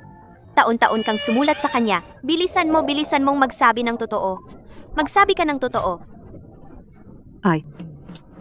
Yufei, sa kanya, ako. Ay iba. Iba? Linaw na namin ni Xingxing. Sana lang si Xie Fancheng at ang iba pa ay hindi nagagawa ng mga marahas na bagay. Pumasok kayo. Ang ginagawa ninyo, itigil muna. Ngayon, opisyal kong ipapakilala sa inyo ang isang bagong shareholder. Ginoong Xi Fancheng. Palakpakan natin siya. Yun. Ang tawag ay napaka-close. Magkakilala sila. Anong nangyayari? Magkakilala sila. Xie Fancheng, anong ibig mong sabihin? Yun. Hindi ko maintindihan ang sinasabi mo. Sinabi ko na sa'yo, ayaw na kitang makita. Umalis ka sa buhay ko. Anong part ang hindi mo maintindihan? Kailangan mo talagang sundan ako sa opisina para istorbohin ako? Naiintindihan ko. Pero, hindi kita susukuan. Si Fancheng, wag mo akong pilitin na mapuot sa'yo. Hindi ba matagal ka nang napupuot sa akin? Ang alam ko lang, kung susuko ako ngayon, sa pagitan natin talagang matatapos na. Wala nang pagitan sa atin. Si Fancheng, binabalaan kita. Kung pilitin mo pa ako, Magano? Para sa'yo, kahit ang sarili kong buhay. Sa madaling salita, pakisuyo, umalis ka. Huwag mong hayaang magkamali ang mga kasamahan tungkol sa relasyon natin. Ano ang mali? Ang relasyon natin ay totoo na. Hindi na ito mababago. Talaga? Sige, tatanungin kita. Mr. Shi, anong relasyon ba natin? Magkapatid. Huwag mong kalimutan, iba tayo kina Xiao Xingxuan at Shenxing. Hindi sila katulad natin. Ikaw at ako, hindi pa tayo nagka-date. Yun. Alam ko, pinabayaan kita. Pero pwede tayong mag-umpisa muli. Huli na. Ngayon, gusto ko lang mawala ka. Hindi? Hindi ako susuko. Si Fancheng, ano bang gusto mong gawin? Sa katapusan ng linggo, yayayain ko lahat sa bundok Yunding. Team building, outing. Magsipaghanda na kayo. Team building? Xi Fancheng, anong pakay mo talaga? Yun, mamayang hapon operasyon ni Xiao Yuan. Makakaabot ka ba para samahan siya? Oo, aabot ako. Dahil lahat kay Xi Fancheng, sira ulo na iyon. Bigla-bigla, mag-team building daw sa bundok. Pagkatapos ng team building, diretso na ako sa ospital. Mabuti naman. Oo nga, tinatanong ako ni Dr. Shi tungkol sa'yo. Kayo, ano ba pinagsasabi ninyo? Hindi na kita kakausapin. Ang bundok Yunding ay ang pinakamahal na pasyalan dito. Kahit ako, taga rito, ilang beses lang nakapunta. Buti na lang generous si Amusay. Sa tingin ko, nakikinabang tayo kay Yunyun. Hindi ba ninyo napansin? Nililigawan ni Amo Shay si Yunyun. Tama na. Bakit wala pa ang sasakyan? Paano tayo pupunta? Tingnan nyo.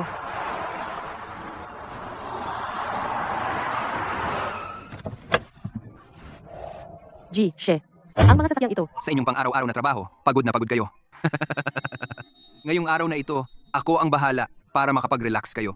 Iimbitahan ko kayo sa isang marangyang biyahe. Mga damit pang akyat ng bundok ay inihanda ko na rin para sa inyo. Sumakay na kayo.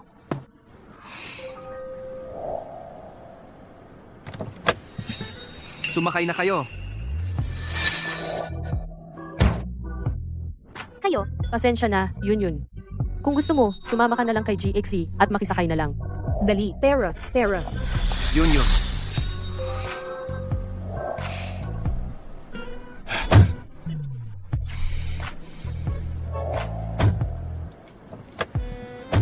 kailangan kong matulog. Pakiusap, lumayo ka sa akin, She. Huwag mo akong istorbohin sa pagtulog. Umpisahan na ang biyahe.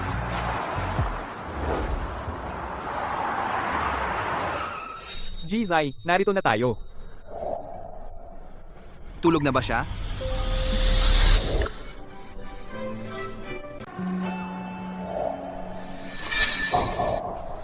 Yun, ako. Huwag mo akong kausapin.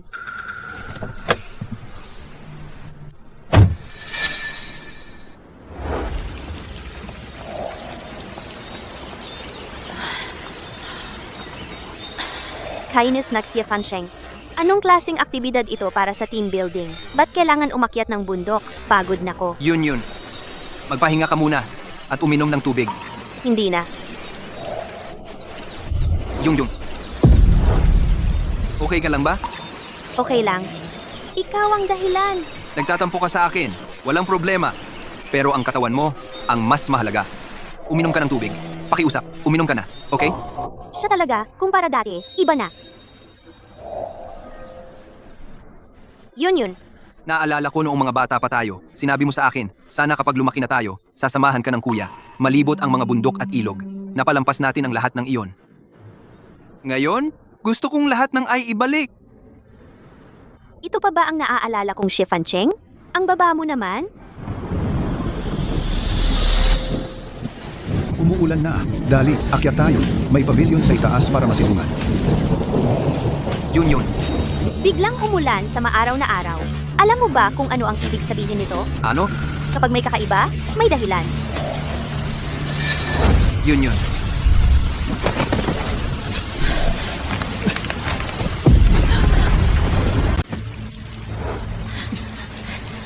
Kumusta?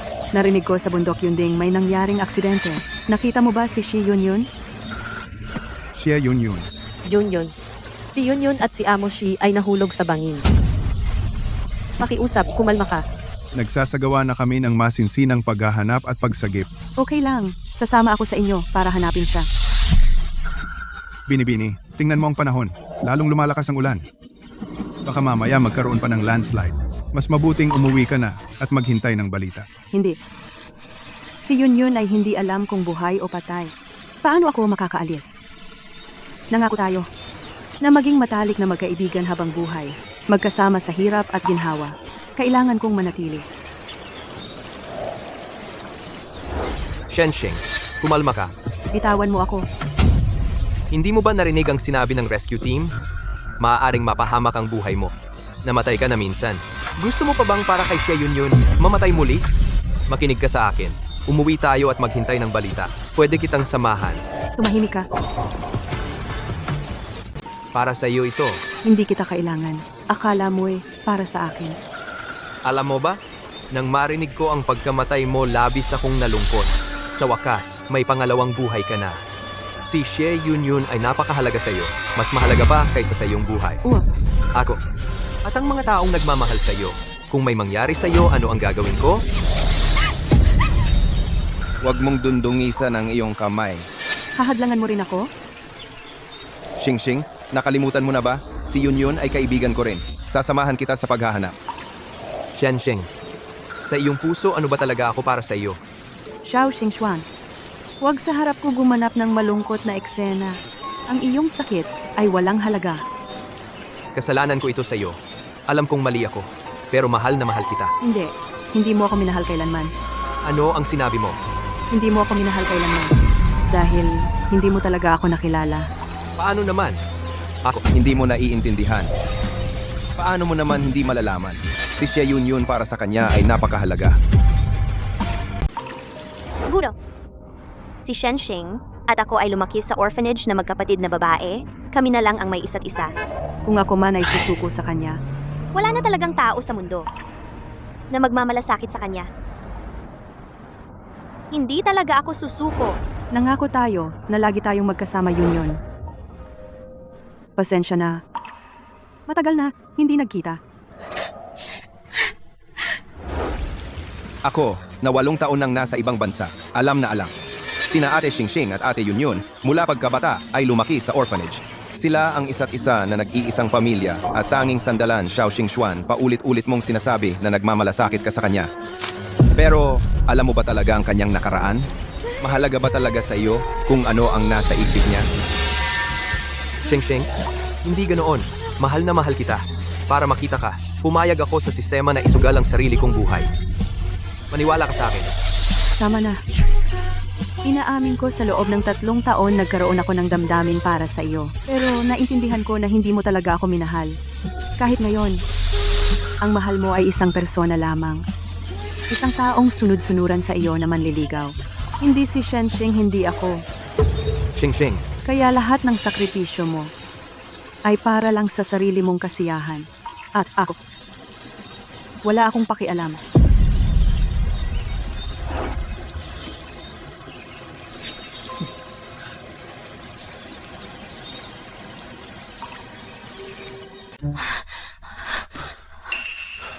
Ano?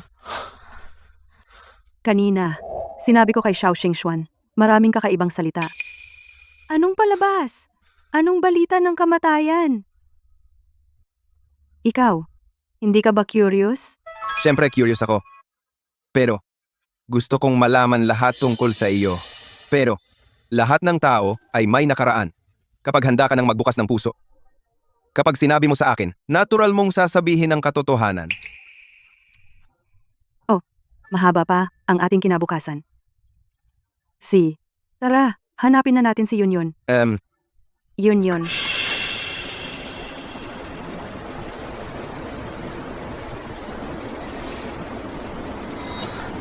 Anong nangyari? Yun.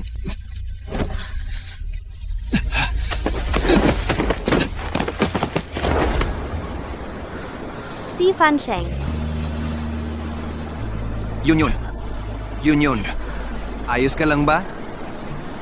Ayos lang ako. Pero ikaw, Buti na lang okay ka. Yun. Basta't okay ka lang.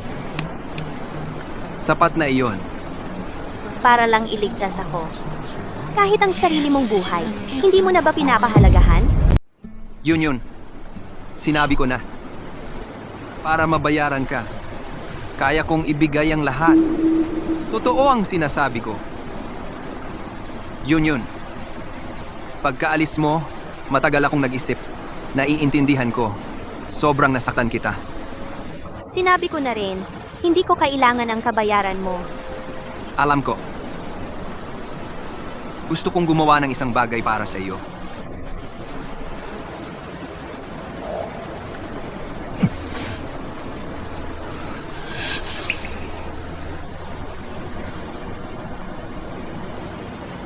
Junyon, pagkatapos kang mawala, saka ko lang naramdaman kung ano ang tunay na sakit.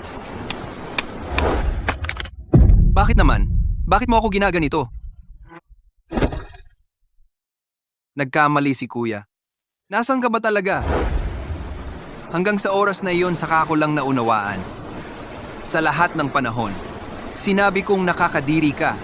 Pagiging malapit kay Shumuan, ang pagtataboy sa iyo dahil sa kahinaan ko. Mahina hanggang sa hindi ako makaharap. Ang sarili kong puso. Ang sarili kong puso. Hindi ko inamin.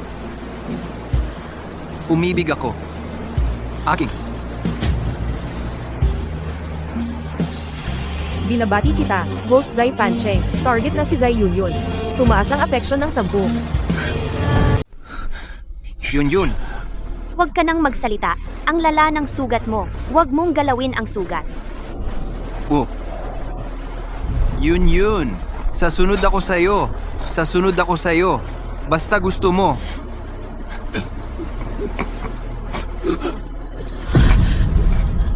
Xi Fansheng.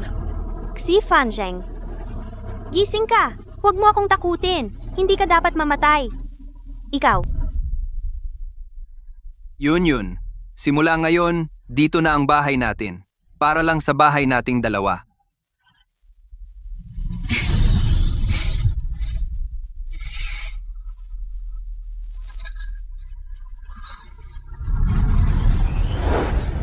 Kung mamatay ka, hindi ba ako utang na loob sa iyo ang buhay ko habang buhay?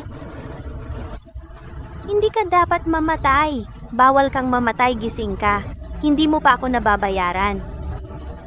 Si Fancheng, darating na ang rescue team. Gising ka. Yun. Nandito ako. Yun. Buti naman. Okay ka lang. Nashock si Xie Fansheng. Iligtas muna si Xie Fansheng. Yun.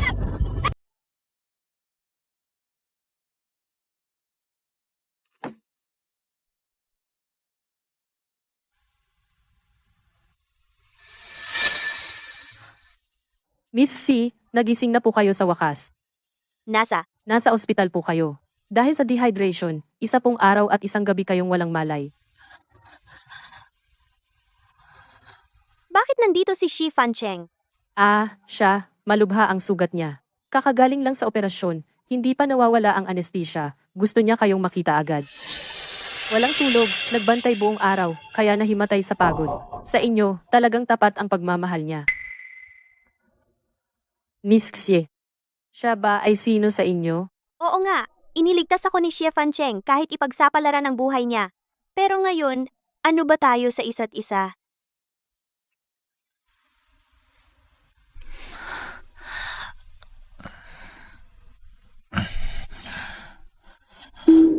Yun, nagising ka na sa wakas. Kamusta? Nakakakita ka ba? Ikaw? Ang pangit mo naman. Buti naman. At okay ka. Halika, uminom ka ng tubig.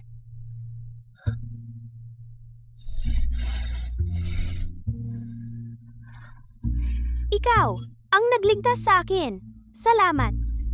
Pero ang sugat mo, hindi ka ba magpapahinga? Ayos lang ako. Isang lalaki ako. Mabilis gumaling. Nakita kitang nawalan ka ng malay ng matagal. Hindi na mapakali para magpahinga.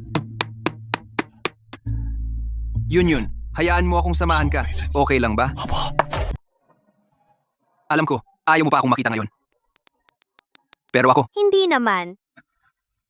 Marami rin akong sasabihin sa'yo. yun. Kaya umuwi ka muna at magpahinga. Kapag nakalabas na tayo, gusto kitang kausapin. Siya. Bilisan mo umuwi at magpahinga. Sige, susunod ako sa'yo.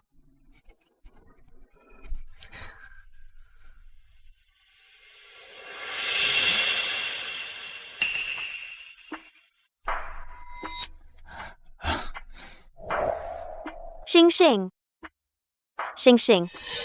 Yun.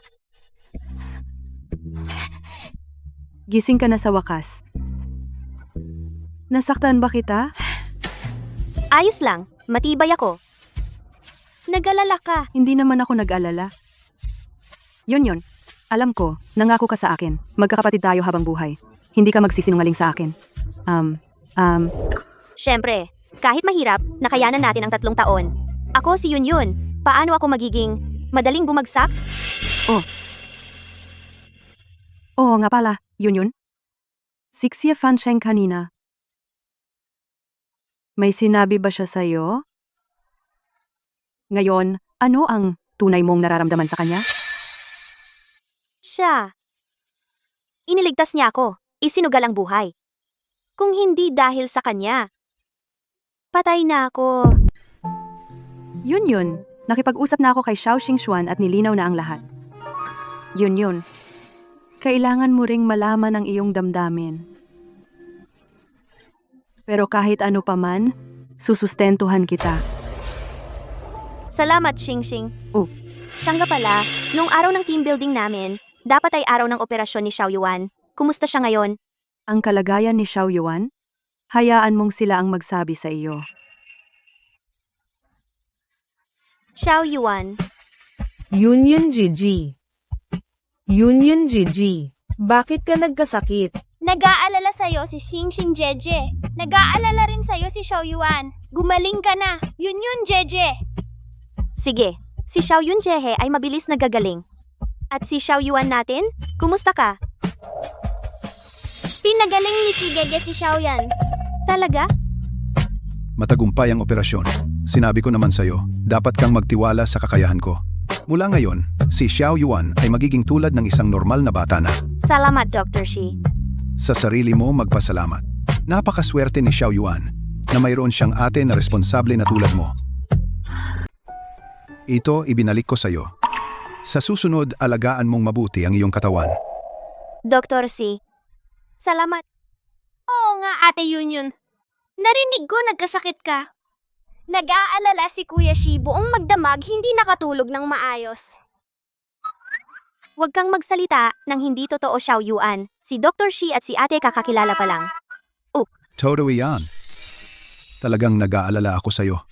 Kahit na 2 araw pa lang tayong magkakilala. Pero, Miss Xia, sa puso ko, iba ka sa iba.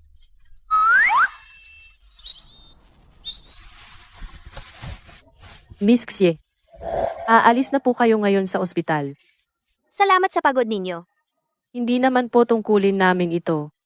May susundo po ba sa inyo ngayon? Marami rin akong gustong sabihin sa'yo. Yun. Kaya, umuwi ka muna at magpahinga. Sige na. Kapag nakalabas na tayo ng ospital, gusto kitang kausapin. Meron? Sige hindi na kita aabalahin. Hintayin mo na lang sila. Sige.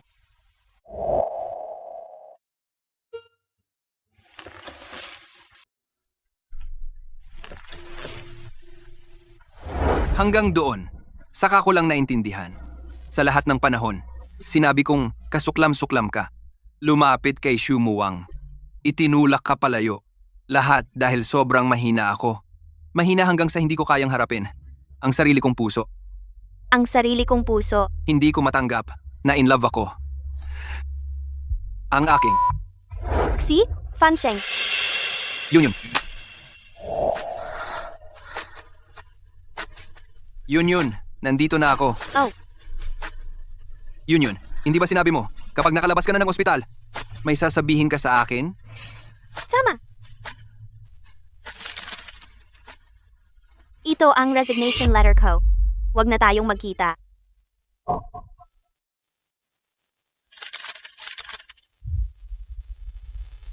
Anong sinabi mo? Binili mo ang shares ng kumpanya ko. Medyo mahirap i-process. Ayokong mahirapan ka. Kaya nag-resign ako. Bakit? Bakit ba? May mali ba akong ginawa? Yun. Wala kang ginawang mali. Iniligtas mo ako. Nagpapasalamat ako sa iyo. Ito ay pinag-isipan ko. Desisyon na pinag-isipan ng mabuti. Imposible. Yun. Paano mo? Napakasama mo sa akin. Ang sistema ay nagsasabi na. Sinabi sa iyo ng system. Tumataas ang affection level ko sa iyo. Tama ba? Paano mo nalaman? Mahuhulaan. Xi Fancheng, iniligtas mo ang buhay ko. Hindi naman ako isang malamig na dugo at walang puso. Nabaliw natural lang na magkagusto ako sa'yo. Pero hindi ibig sabihin na dapat tayo. Pero mahal kita. Yun. Mahal kita. Talaga ba? Siyempre totoo. Xi Fancheng, alam mo na ako. Ay hindi si Shi Yun. Di ba? Yun. Noong araw na iyon sa ilalim ng bangin, sinabi mo, hindi mo kayang aminin na nahulog ka sa sarili mong kapatid na babae. Pero, ngayon inaamin mo na. Isang estranghero lang na nag-time travel. Alam ko. Pero ako, dahil alam mo na. Dapat maintindihan mo na. Ang Xia Yun na kasama mong lumaki, ang nagmamahal sa'yo, ng baliw na Xia Yun, ay hindi ako. Hindi ako ang kapatid mong babae. At hindi rin ang taong mahal mo. Kaya, Huwag nang mag-aksaya ng panahon sa paghabol sa akin. Hindi kita minahal kailanman. Hindi paano naman yun. Paano mo di ako mamahalin? Sinabi mo na mamahalin mo ako palagi sa buong buhay ko. Ako lang ang mamahalin mo. Hindi iyon ako. Xi Fansheng. Tigilan mo na ang panlilinlang sa sarili mo. Ang taong nagmamahal sa'yo ay ang tunay na Xi Yunyun. Siya ang kapatid mong babae. At ako? Ay nagkataon lang na may parehong pangalan. At parehong mukha. Hindi. Pero ikaw siya. Kayo iisa. Yun. Nakikiusap ako. Kuya, nakikiusap. Xi Fansheng, huwag ganyan. Xi Fansheng, tumayo ka. Xi Fansheng, mag-isip ka. Kung talagang mahal mo si Xi Yunyun, huwag mo na akong gambalain. Ang ginagawa mo ay hindi makatarungan kay Xu Muwan. At hindi rin makatarungan kay Xi Yunyun. Ako ang dapat magtanong. Nakalimutan mo na ba ang mga alaala mo kay Xi Yunyun? Kuya, binigyan ni Guro si Yunyun ng pulang bulaklak. Ibinigay ni Yunyun kay Kuya. Si Kuya ang pinakamabuting kuya sa mundo. Pinakabuti si Kuya. Si Kuya ang pinakamabuti sa akin. Kapag lumaki na si Yunyun, pakakasalan niya si Kuya. Para si Yunyun at si Kuya ay magkasama habang buhay. Magkasama na sila. Xi Fansheng, gagamitin mo ba ako? Para palitan ang kapatid mo? Yun. Ako. Alis na ako. Huwag mong hayaang mawalan ako ng respeto sa iyo.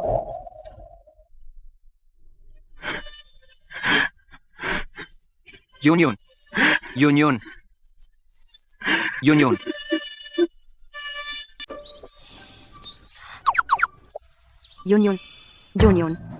Anong ginagawa mo? Tulala ka lagi. Wala lang. Mabuti naman. Oo nga pala. Malapit na ang birthday ni Xiao Yuan. Kailangan nating isipin kung ano ang ibibigay sa kanya na regalo. Sabi mo lalabas kayo para mag-date, pero isinama mo pa ako bilang third wheel. Ate Yunyun, huwag ka nang magbiro. Nahihiya na si Xingxing. Huwag mo siyang pansinin. Mahilig lang talaga siyang biruin tayong dalawa.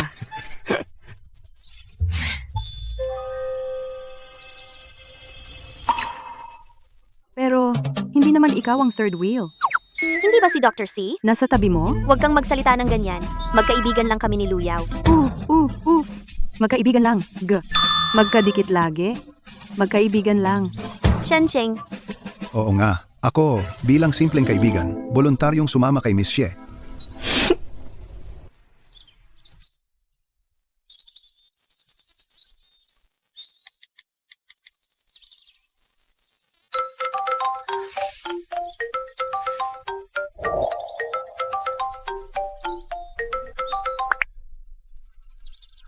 kumusta? Ako ito. Xi Fansheng, Yun. Ikaw? Kamusta ka naman? mabuti naman ako. Mabuti naman. Noong una, sa ospital? Yun. Ako? Aalis na ako. Huwag mong hayaan akong mawalan ng respeto sa iyo. Mula noong araw na iyon sa ospital, pagkatapos nating magkita, 3 taon na akong hindi nakarinig ng boses mo. Nasabi na natin lahat ng dapat sabihin. Ikaw? Bakit mo ako tinawagan? Ako at si Xiao Xingxuan ay tuluyang aalis na sa mundong ito. Tuluyang aalis? Oo. Dumating kami sa inyong mundo. Kami kasama ang sistema ng gabay. Ay nagkasundo. Ang aming sistema ay nabigo ang misyon. Sa loob ng 3 taon, dumating na ang oras. Wala nang pagkakataon. Kaya't ikaw ay? Nag-aalala ka ba sa akin? Hindi. Ako lang ay. Ayaw kong magkaroon ng utang na loob sa iyo. Kung tutuusin, iniligtas mo ang buhay ko. Yun. Wala kang utang sa akin. Lahat ay kusang loob ko, kusang loob. Aalis na ako ngayon. Ikaw? Tiyak na masaya ka. Napakasaya, di ba? Siguro nga. Yun. Maaari pa ba tayong magkita sa huling pagkakataon? Yun. Kanino ka tumatawag? Yun? Sino ang nagsasalita? Hindi. Si Fansheng. Huwag na tayong magkita muli. Dahil ba sa kanya? Yung lalaki kanina? Baka nga. Sino siya? Wala ka nang pakialam. Oo nga. Wala na akong pakialam. Matagal na akong walang kinalaman. Yun. Salamat. Sa wakas, maririnig ko pa ang boses mo. Paalam. Yun. Paalam. Si Fan Cheng. Sino ang kausap mo sa telepono? Wala. Isang estranghero. Tayo na. Paalam na. Yun. Si Shenxing ay talagang nakipagrelasyon sa Yang Siyu. Bakit? 3 taon? Sila syempre. Magkakaroon ng bagong buhay, ha? Hindi ako payag. Para hanapin siya, pumayag tayo sa sistema. Zai Fancheng, Xiaoxing Zuan, maaari ko kayong bigyan ng isang pagkakataon. Kay Shenxing at Zai Yunyun, pagkakataon na taobyusin ang inyong mga kasalanan. Pero ano? Kailangan din ninyong magbinding sa strategy system. Kung sa loob ng 3 taon, magtatagumpay kayong manligaw kay Shenxing at Zai Yunyun at makuha ang kanilang kapatawaran, maaari kayong manatili sa mundong iyon. Kung hindi, burahin ang inyong alaala at tuluyang makulong sa espasyo ng sistema. Nabigo ang panliligaw. Mamamatay tayo. Hindi ako payag. Ang halaga, hindi ba natin alam na noon pa? Siguro. Ito ang ating karma. Nakikita mo mismo si Xie Yunyun na kasama ang iba. Hindi ka nagsiselos? Hindi ka nasasaktan? Siyempre nagsiselos ako. Siyempre nasasaktan ako. Pero, ngayon alam ko na. Ang pag-ibig ay walang pag-iimbot. Galit lang ako sa sarili ko. Kung bakit hindi ko natutunan ng mas maaga. Sinimulan ang programa ng parusa. Ang host ay aalisin sa mundo. 5, 4, Junyun, mahal kita.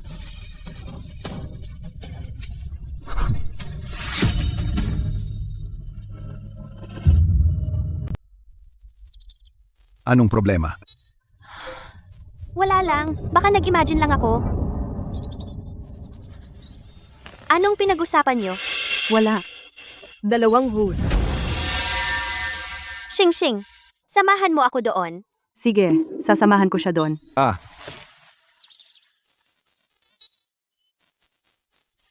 System, bakit ka biglang lumitaw? May problema ba? Wala naman. Malapit na akong umalis. Alis ka? Biglaan naman. May kinalaman ba ito sa quest ni na Xie Fancheng at Xiaoxing Xuan? Tama. Dapat noon pa, pagbalik ninyo sa orihinal na mundo. Mawawala na ako. Pero dahil sa kanila, nakipag-trade ako. Kaya naman naiwan ako ng 3 taon. Ngayong tapos na ang quest, kailangan ko nang umalis. Si Fancheng? Xiaoxing Xuan. Aalis na sila? Masasabi mo ba sa akin kung ano ang quest nila? Ano? Kung mabaygo ang quest, buburahin ang lahat ng alaala nila. At yung mundo ng nobela, anong mangyayari? I-reset ng langit ang mundo ng nobela. Si Zai Yunyun sa libro, at si Shenxing ay isisilang na may alaala. Ito ay kompensasyon sa 2 tapat na tao, at parusa para sa bida, at sa pangalawang lalaki. Ganoon ba? Siguro? Ito na rin ang pinakamagandang wakas. Oo nga. Ang daan sa hinaharap, tayo na mismo ang tatahak. Paalam, hosts. Paalam, sistema. Paalam.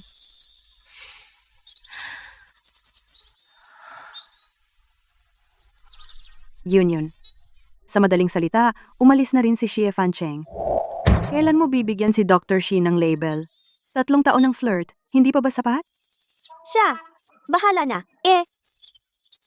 Mahaba pa ang daan.